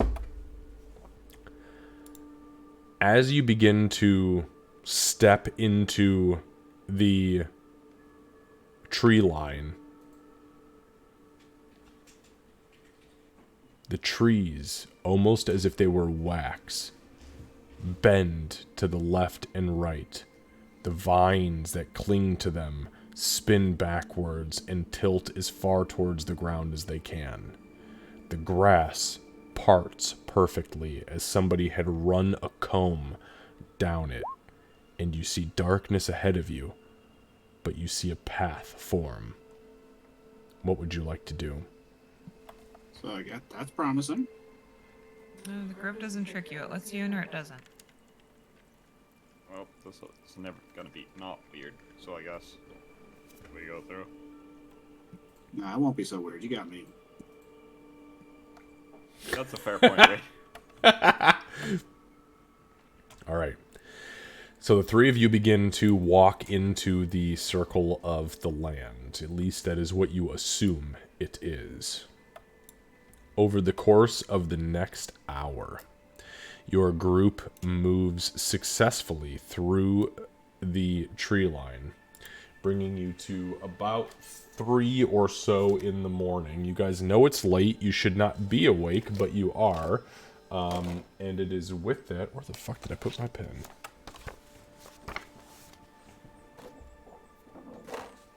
Oh.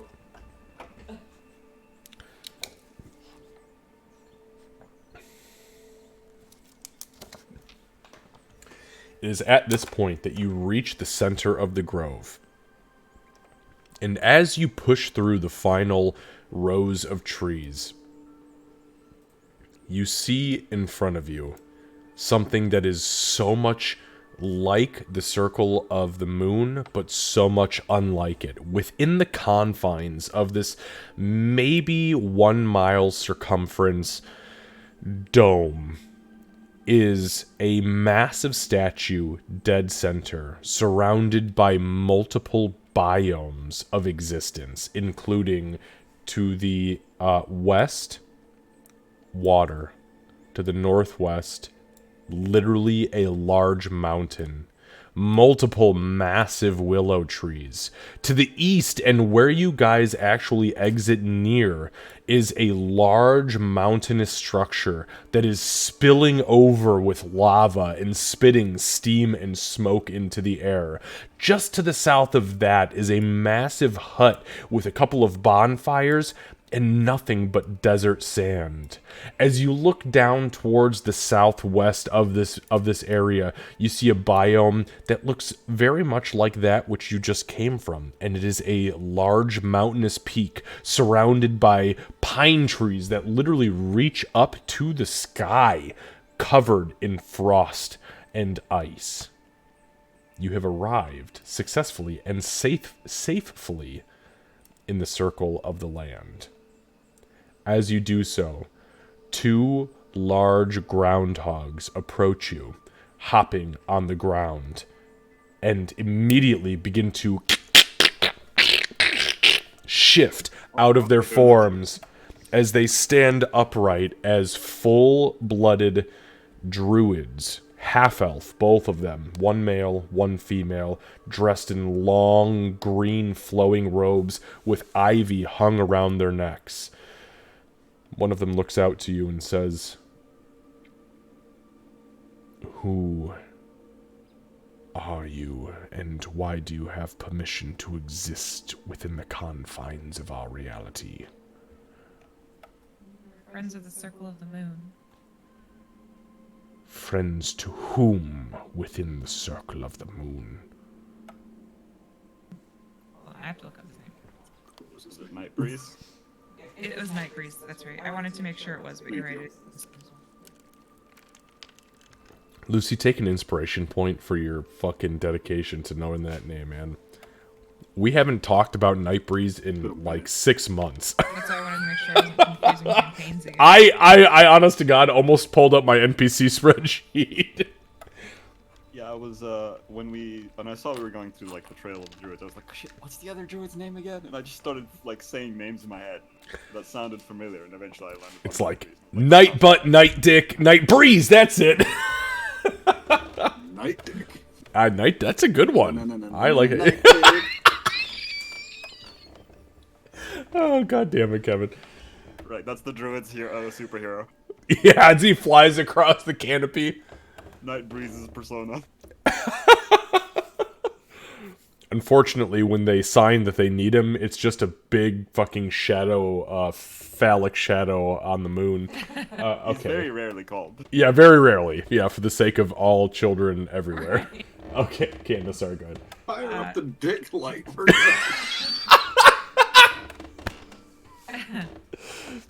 Archer Night Breeze is, I guess we could call him a friend, at least an associate. Brought me back in this form from what I was before. At that point, the female takes over and kind of puts a hand up to the male half elf, and she looks down at you, not down at you, but physically down at you because you're tiny. Yeah. And she says, I believe Archdruid Lasui would like to speak with you, if that is truly the case. She'll be able to determine everything from here. Follow me, and don't do anything that will get you in trouble. You understand the term trouble, yes? And then No she drugs. glances over at Ree. No drugs. Got it. Drug. Oh. Oh, yes. No, please. No drugs. Okay. And they both turn on their heel and a total about face and begin to walk. As they walk, they begin to take you... Oh, sorry, go ahead, Gray. Start to walk. Gray will probably whisper to Ree, you know, that's the first time someone hasn't listened looked at me when they said trouble. Oh, yeah. Wow.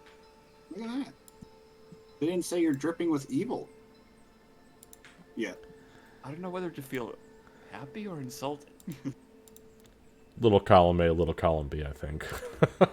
So, as you are led through the grove, you see... I mean, it's pretty late, and druids have to sleep like most... Well, depends on what race they are, but most of the elves don't. Anyways, there are people milling here and there, but it's not very active right now. The one thing that does stand out to you is that there are hundreds of thousands of fireflies that are hanging above the tree line and completely illuminating this place to the point where you're not entirely sure if it's natural or magical. But the entire place is lit up like New York City, but through firefly light. It's beautiful. It is like the most magnificent sight that any of you have ever seen in raw darkness. That's fucking pretty. As you arrive to the hut that is currently circled on the map, the two druids walk around the right-hand side. One opens the door, and they both kind of point their hands inward. The female says to the lot of you, "You can speak with the Archdruid inside." Thank you. What's your name? Glances down at you and smiles. "There's a lot of power in a name. Are you sure you want to know it?" Oh? That's what I thought. And then she just goes back to her business. Everybody's so weird about their names. Definitely confirms that druids are really fucking weird about names. I mean, Just you and me. All right. they don't really value, currency the same way we do. Do they take names? Is that what I'm hearing? Oh, you have been evil. I shall now steal your name. Don't be evil. Too late. His halo glows. And then kind of dims a little bit, flickers. Gotta twist the light bulb a little bit. Okay. So you guys enter the hut.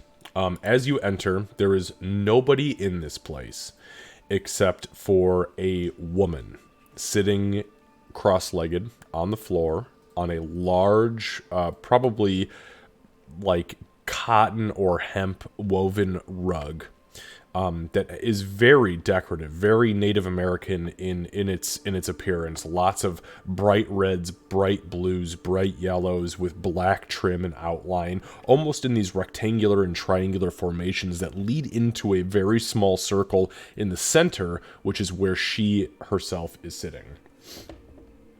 She is absolutely 100% human. And she is all but 10 years old. She is about... Sorry. How yeah. close would she look to Nightbreeze's niece? Oh, in no way, shape, or form is this woman related. No way. He was a full elf, I think, right? Or Yeah, half elf? yeah. Full elf. Yep. This woman looks... She is a human child. Full stop. She is dressed in very simple brown robes. And that is all that stands out as far as she is concerned. She is maybe 5 foot even, like 76 pounds, soaking wet, very skinny. Her face is completely calm.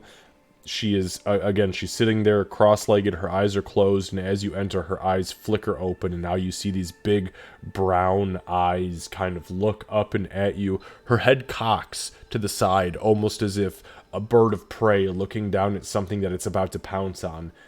And she says to you, "Hello." Oh, hi. I think we were told to come here to talk to the arch druid. She around? They around? "Oh, Doc winces. yes. That's me."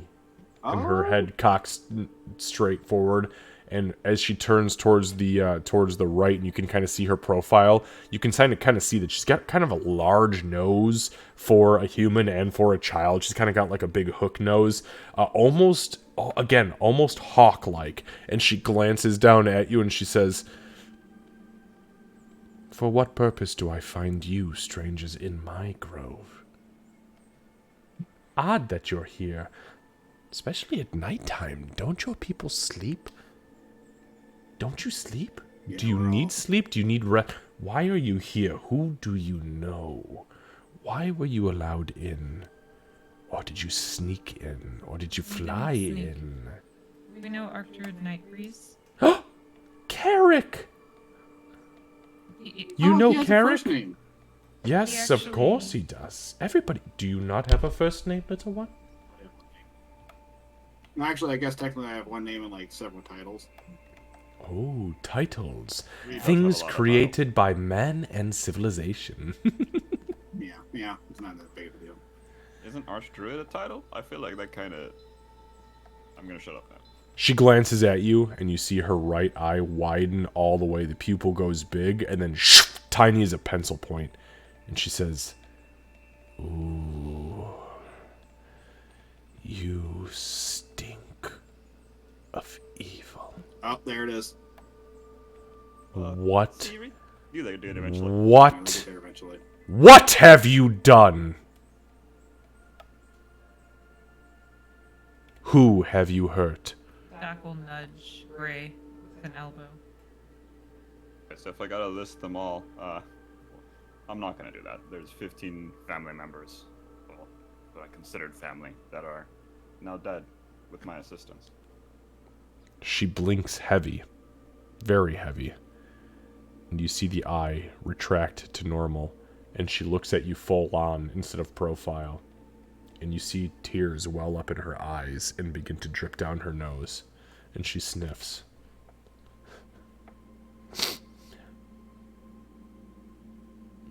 "I'm sorry that you hurt them. I'm sure they didn't deserve it, which is why you are what you are. But that's okay, because the world needs balance. The world requires good, and the world requires evil." Man, it's a shame Aurora's not here. She should be taking notes. This is how you be creeped. With your eye thing. There's a lot to his story, but there's more evil than good right now, and he's trying to get that back into balance. That's part of why we're here. What do you mean there's more What do you than mean? that? We There's- agree on something. we've Yeah, I been thought we were just passing through. One does not simply pass through the circle of the land. I've noticed. You are here for a reason. What is it? Well, we, You.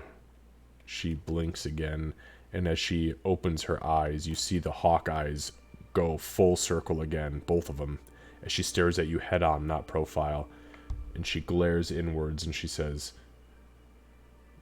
"You've been reincarnated." yes, I have. Who reincarnated you? Arctur Nightbreeze. Carrick.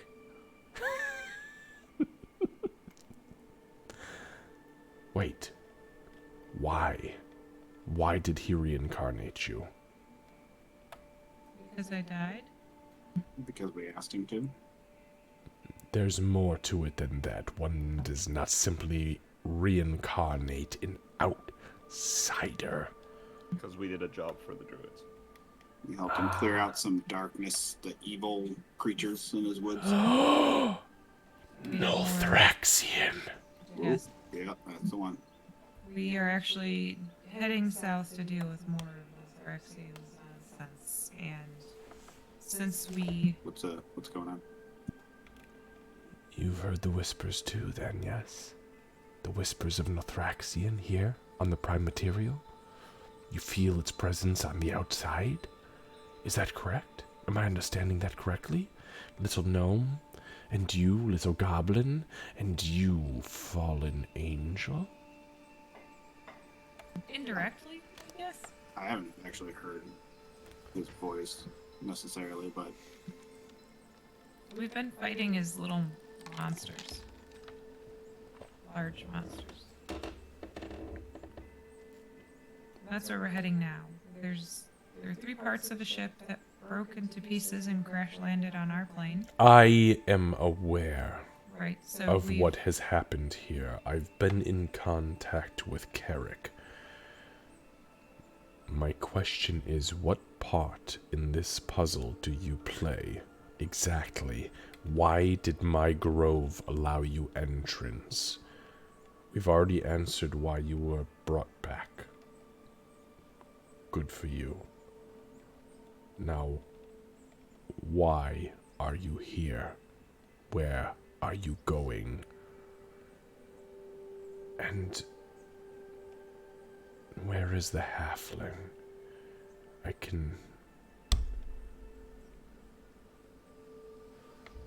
feel her, but I can't see her, and I cannot smell her. Strange to me. yeah, I think she's with her grandfather. Some Whatever red that means. dragon or something like that. Wow. She blinks a couple of times and she says, Ishmir is a woman. That could not be a grandfather. It's not issue. Not issue. Who is it? Also, it's some red dragon. We weren't informed. And Doc, were you told? She likes talking to you. She never told me his name. Red dragon.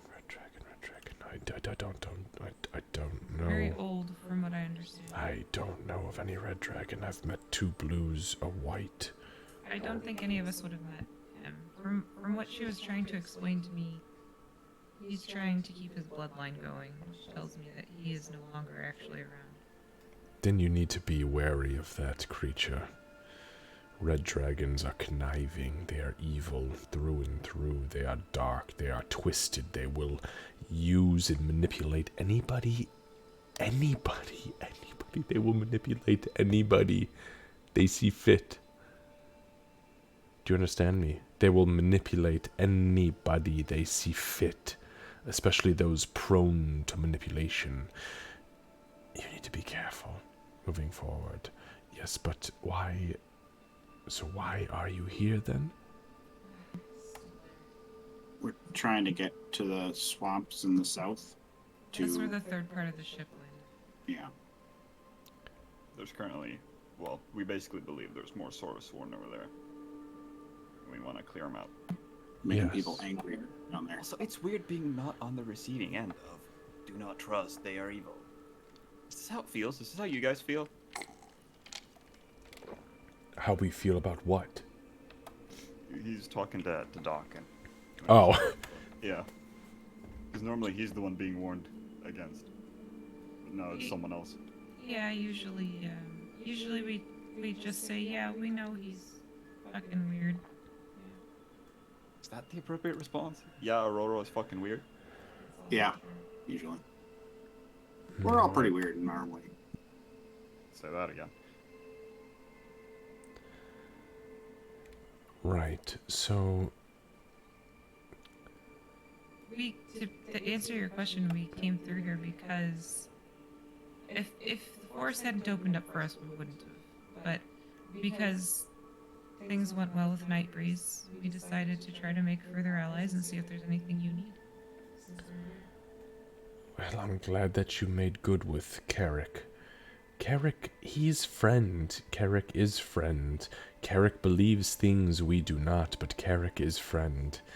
And, well, Mommy and Daddy, before they went away, told me Uncle Carrick is good. He is strong. He knows things, and the visions... Well, that's not something I should discuss with you. Yes. Yes. Wait, so do you know his other niece? The one he keeps in, like, a box? She blinks a couple of times heavy, and she looks at you, and then the eyes, the pupils dilate. She looks at you profile, and she says, "Oh, you mean Mistress Shava?" Does she own her own druid grove too? Am I missing some here? No.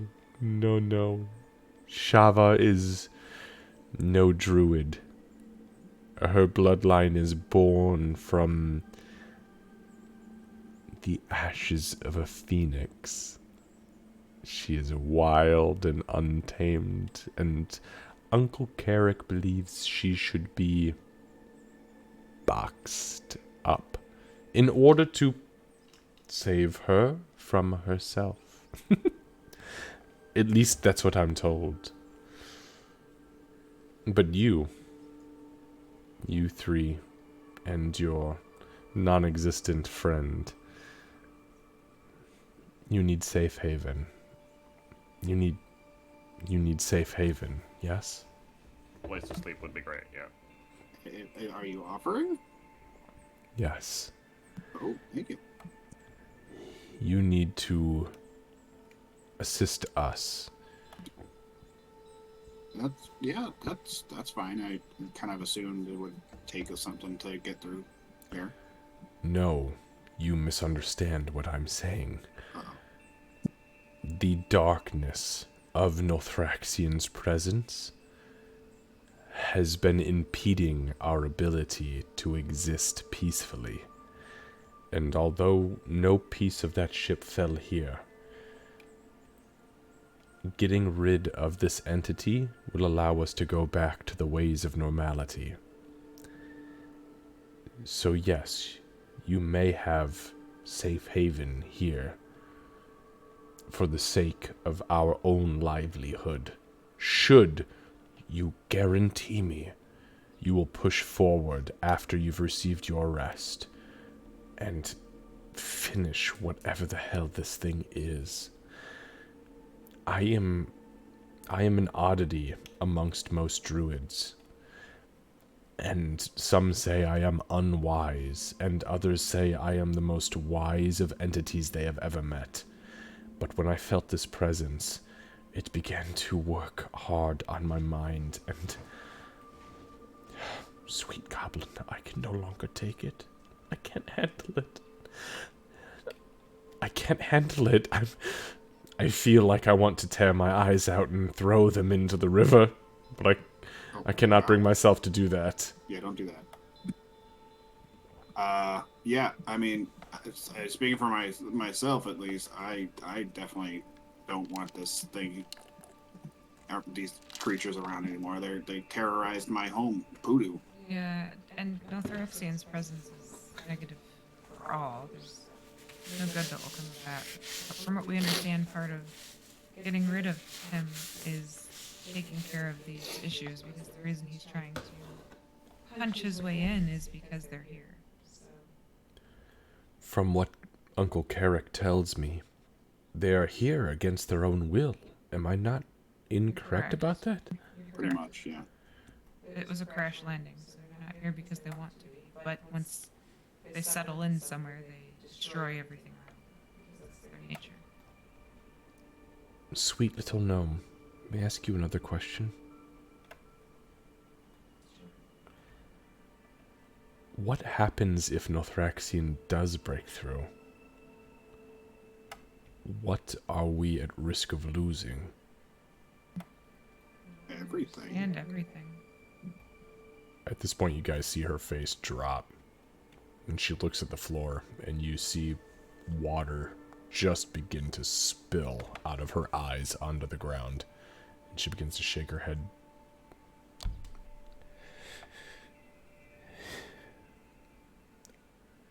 I had a premonition. When this creature breaks through, it's going to go for the port city of Sindrian. And it is going to destroy the Circle of the Six. Once those defenses are lowered, it is going to allow the enemies of the Arcane City, the Arcane Citadel, to wage war on it. And once that happens, it will work its way north, towards both groves. That is its intention. It will receive its dues in blood. The blood of every man, woman, and child that it comes across. And it brings with it more of these creatures, these sorrow-sworn. I feel crazed seeing these things and talking and telling about these things as I have for, gods, 2, 3, 4 weeks now.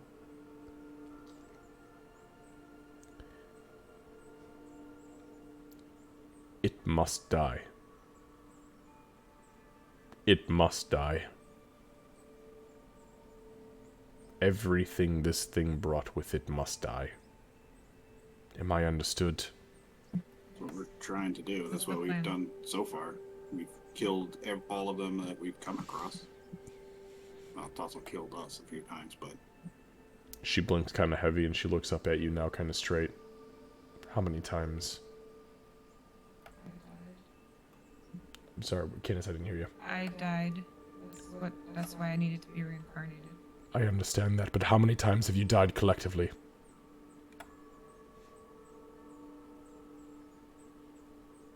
About like 6,000, give or take. She blinks heavy and she goes. She starts doing. Oh, she starts trying to count. She's not a She's not. I'm not great at math. Yeah. It was Doc, how many times have you died? 5? 6.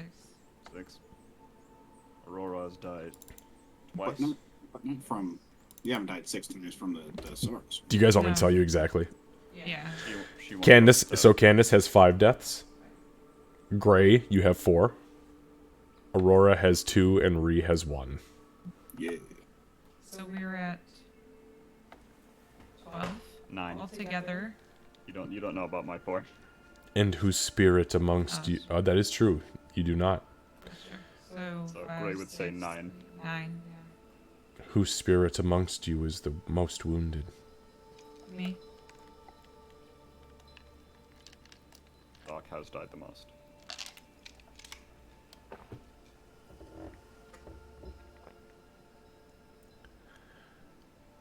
I can offer you something. There's a one.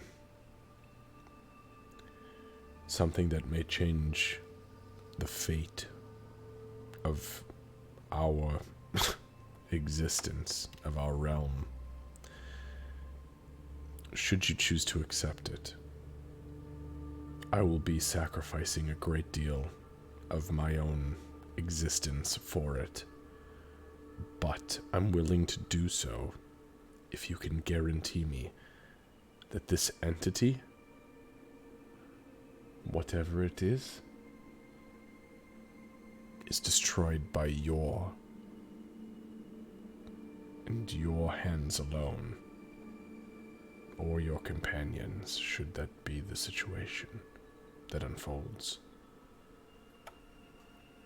I'd love to be able to guarantee that, but all I can guarantee is that we'll try our damnedest. She points directly, 100% full forward at your nugget. Luck is on your side.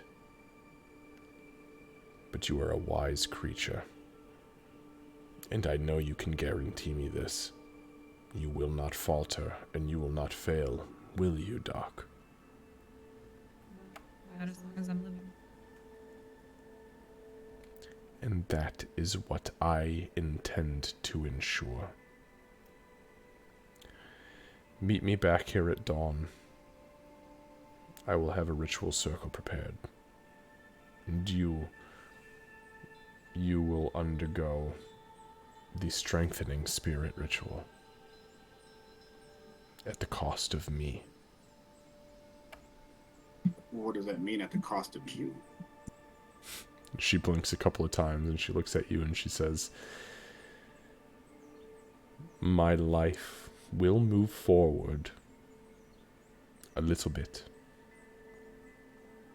but it is worth the sacrifice of those who have come so far in so little time for something they don't entirely understand. She looks at Doc again and she says, do you understand? I think I do, and I don't mean to seem ungrateful, but I'm not sure I'm comfortable. You're quiet, Candace. I'm not sure that I'm comfortable with that. I've Then tried who to- amongst you can use this the most? I think Grey, when she started saying that, would have gone quiet for a little while. Because she looks like a 10-year-old, right? Oh yeah, no, she looks like she is straight up like a 10-year-old human girl. Bright-eyed, bushy-tailed, and her mannerisms are weird as fuck, and it seems like she's 400. I think Grey would kind of sigh, and I guess kind of, if he's allowed, will walk up to her and just kneel in front of her and go, we've faced too many of these things to count. We'll face a few more. Keep your power.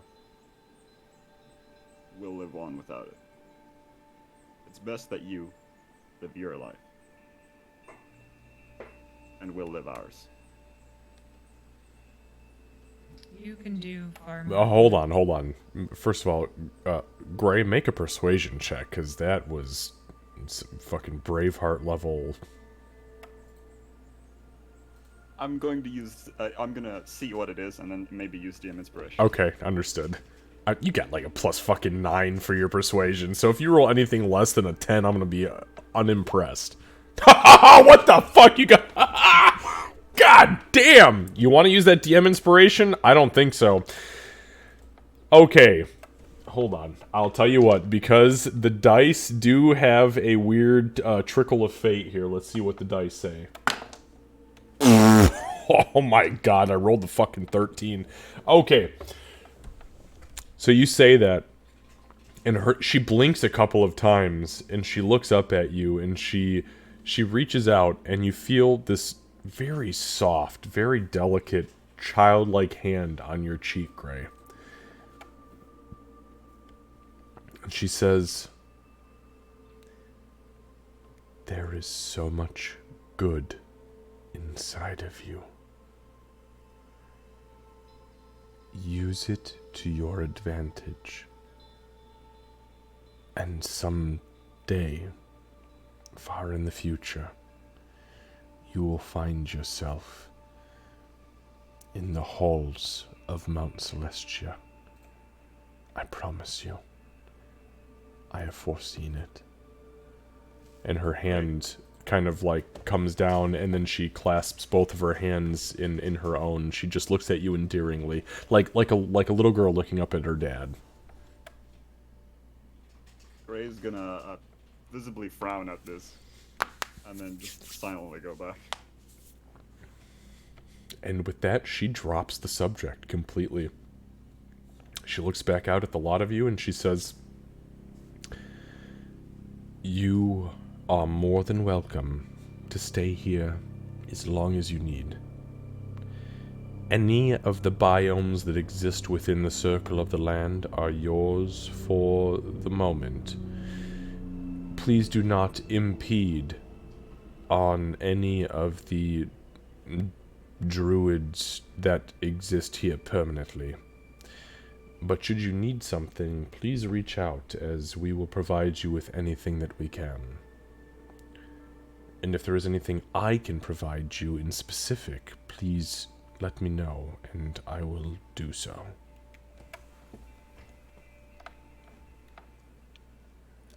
I don't think there's anything in particular that we need other than, yeah, a nice place to rest. And my thanks to you for everything you've done so far.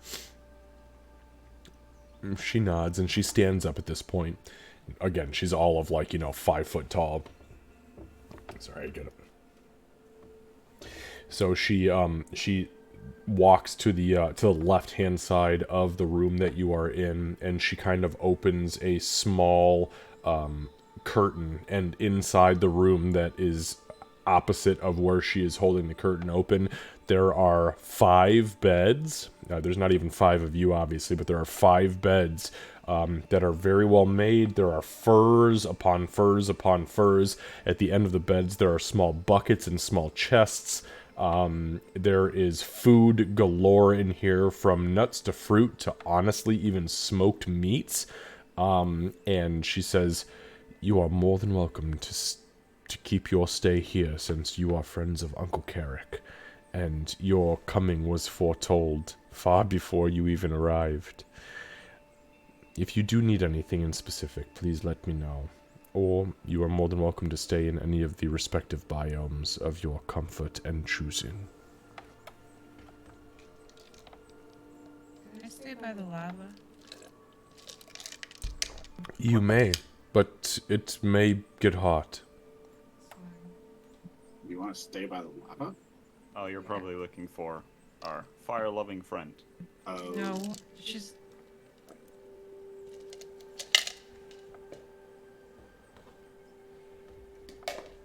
The warmth would just be nice. Sure. And Garay's gonna wink and go, well, I'm beat. I'm gonna go to bed. Yeah, I need to get my schedule back on track here. It's too late for that, Reed. It's 4 a.m. Fuck.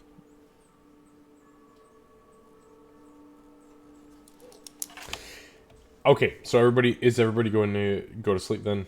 Yeah. Okay, so Ree and Gray, you are going to sleep inside the cabin, and Doc, you are going up to the volcano. Yeah. So Doc, you go up to the volcano, and there's a couple druids there that are they're crazy looking. They have like the darkest skin. It's almost it is almost what's the word? It's like a dark ashy gray. And they've got these small horns that kind of like twist up and out of their head. One has like a half crown around the front. The other one has almost 2 goat-like horns that spiral about 6 inches and then twist back like a ram. But as you walk closer, you realize they are Earth Genasi. They are volcanic Earth Genasi, both of them. And both of them have like these veins, these red veins that trickle back in that same style. And then as you look down their forearms, they also have small red glowing veins, as if it just exists within them. What's today's date before it changed? It was the 6th. I had the 5th at 8. Yeah, I guess it would be the 6th at 4 a.m. Yeah, so it was the 6th at 4 a.m. And today, when you are waking up as we are getting into this thing, it is, it's going to wind up being 8 a.m. on the 7th.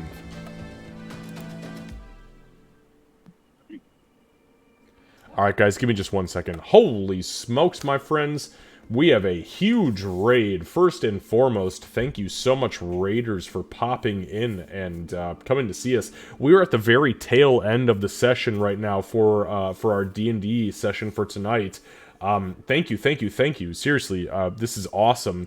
We very rarely get Raiders in on D&D nights, but my name is DM Xavier. I am the Dungeon Master here. We only have 3 of our 4-man party for our holy shit, that's a lot of first-time chatters. Good lord. Oh my god, a double raid. What the hell is going on? Wow. Thank you, my friends, for your raid. Just wanted to let you know that I don't pay a whole lot of attention to chat on raid nights unless I hear the Leroy Jenkins go off in my ear, because I do give my full attention to my D&D party. We are down 1 player tonight, so this is not our full Unlikely Heroes campaign party. However, we are going to be back next week with the full group. But we are, again, yep, there it is. Thank you so much, Joey Wibbles, for the follow. Yeah, so please hang out, enjoy yourselves, ask questions, come back in and hang out with us. Oh my goodness, don't mind us, just roll crits. We are going to be doing so. Yes, thank you, thank you, thank you. Much love. And just bear with us. We got about 15 minutes before we jump into somebody else's stream to raid them respectively. So please hang out with us for just a little bit and enjoy the last little bit of what we're doing here. Thanks, guys, and we'll see you soon. Okay, sorry about that. That was a fucking crazy ass double raid right there, which is very rare. So okay, so Candace, you, where was I? I apologize. Earth Genasi. So Candace, you go, Doc, excuse me, you go up into the mountains. They are very clearly Earth Genasi, and just so we're clear, they are up here to the northeast, to the northeast. As we go up there, they are tending to the soil, like churning the soil at the base of the lava that is kind of running out of the volcano. Now, the volcano is active and constantly bubbling lava at the top, but it is not explosive. It is not silent and then boom and hurting everything around it. It is just a constant, silent flow that goes from the top to the bottom. So you walk up to it, these 2 Earth Genasi, one with a half ring of crowns, ashen black skin, and veins that run throughout his entire body glowing red, looks to you. And he looks down at you and he says, "Is there something I can do for you, little miss?" I just need a warm place to sleep. Well, then you've absolutely come to the right place. Would you care to take a rest here in one of the huts along the base of the volcano? Or are you more interested in something a little bit spicier near the top? Why is it so spicy? Sorry, I couldn't help myself. Probably the base. If it's okay, I just kind of want to sit here for a few minutes first, though. As you wish, my dear. And he goes back to, literally, he's got like a large hoe or a rake of sorts, and he is literally just like tilling the ashen soil. So, Doc, what are you doing? She's gonna not sit too close to the lava, but get close enough that she can feel the warmth, and then she'll sit down and go crisscross applesauce. But then she's gonna cast the new spell that she learned just for Aurora, which is Continual Flame. Oh, and shit. She's going to cast it. I know it says on an object, but can she just put it in her hand? I know it doesn't burn, so.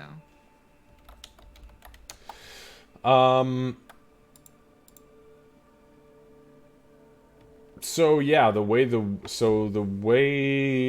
it reads is you touch an object. I will allow your hand to be the object. So yeah, it would be like this. Yep. And then she'd have a flame. Now, okay, so it requires ruby dust worth 50 gold, which the spell consumes. Do you have ruby dust? No, we don't. Oh, that's Okay. right. So she's just gonna sit near the lava then, and Okay. she's gonna just enjoy the warmth. Okay, so you sit near the lava, and as you sit near the lava, and you just kind of like indulge in the warmth. First and foremost, it is absolutely fucking hot. Scalding hot, screaming hot. The steam is coming off. Look, lava's no bullshit, by the way. Molten rock is a very hot substance. It is uncomfortable for you to sit near.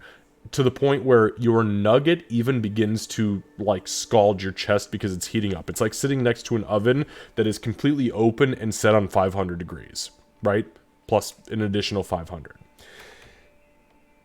So make a Constitution saving throw for me. And this is just to decipher whether or not you cannot handle this, or, oh, you can handle this, no problem, never mind. Your girlfriend has made you strong, at least in some way, shape, or form. As you are sitting there near the lava font, your mind begins to churn ever so slightly. And Doc, you hear a familiar yet unfamiliar voice in your mind.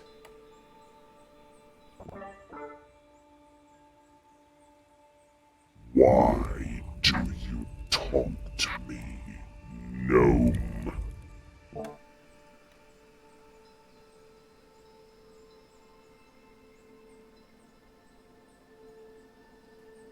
I'm not taunting you. Then what are you doing here?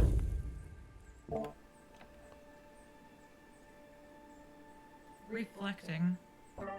On what? Or on who?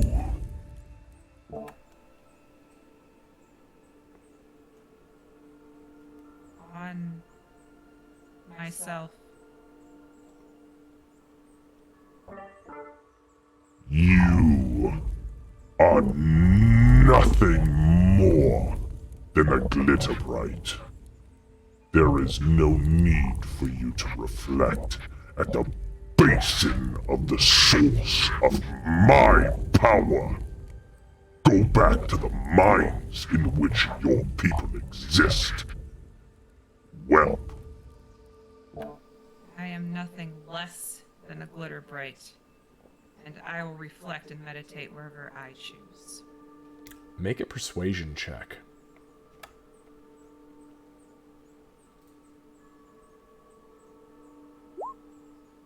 Oh, fuck.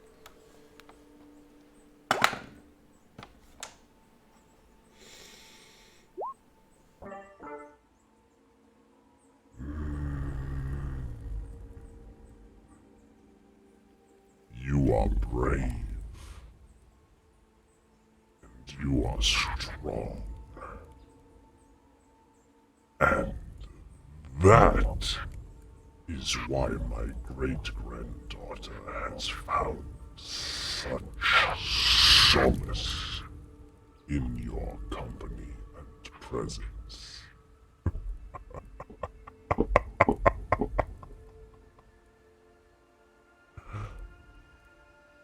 Enjoy your meditation, little one.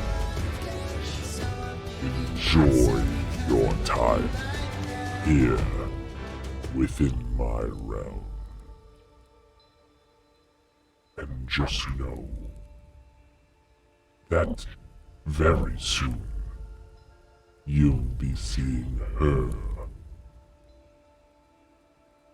You'll be seeing her. Take care of yourself. And good luck. And you feel the presence of this entity fade from your mind. Once the presence fades, she said, "Oh, it's spicy. I'm spicy." She just stays sitting there still. Like the Genasi with the half crown looks down at you and he goes, there's nothing. Oh, I was talking to someone else. Sorry. He glances over at the other guy and the other guy just goes, he's like, oh, okay. And they just continue to rake the soil. Eventually she'd like go into one of the huts at the base and go to sleep. So. All right. So with that being said, we are going to go ahead and call tonight's session a success and at a halt. And we are going to pick up next week with the full crew, with Aurora here. And Kat, I know you're here, and I thank you very much for hanging out with us tonight, even though you haven't been making an absolutely insane fucking drive. So it will be next week. We will pick up on the 7th of Jury at 9 a.m. This is a Thursday. And yeah, we're just going to kind of go from there. You guys will wake up refreshed and back on your normal cycle as far as sleep schedule is concerned, and then you can decide and decipher what you want to do from there. Also, I want you guys to know that I have not been able to utilize successfully a lot of NPCs from Campaign 1 up until you guys started playing, and it was just now that Archdruid Lasui was able to be utilized. However, when she was last utilized, she was a crippled old elderly woman who sacrificed herself for the party at hand, literally to become a font, a statue of teleportation, essentially, for them. It was a very tearful session, but to play her as a little girl because she's human was super, super cool. So thank you for choosing to go to the Circle of the Land, because it's always fun for me as a DM to come like all the way back into my NPCs like histories and do things with them. So that was pretty cool. That is awesome. Always ready to sacrifice herself, I guess, huh? Hell yeah. Well, and I was just gonna say, and that's the token of it, right? That's the ticket. No. Nope, not having none of that. Oh, Gray. Always ready to look good in the face and say, fuck good, I want evil. Yeah. Alright, anything last minute before we raid somebody for tonight? I think so. I know that Kat jumped out just a tiny bit ago, so she heard almost everything. Perfect. Yeah, and she said she's gonna go back and watch the VOD, so. Excellent. Great session as always, guys. As always, have a fantastic week at work or school, or Lucy, for you, time off. And Lucy, Candace and I will jump into your uncle's stream stuff. Absolutely. And just make sure that we are supporting as best as we can with the rest of the community.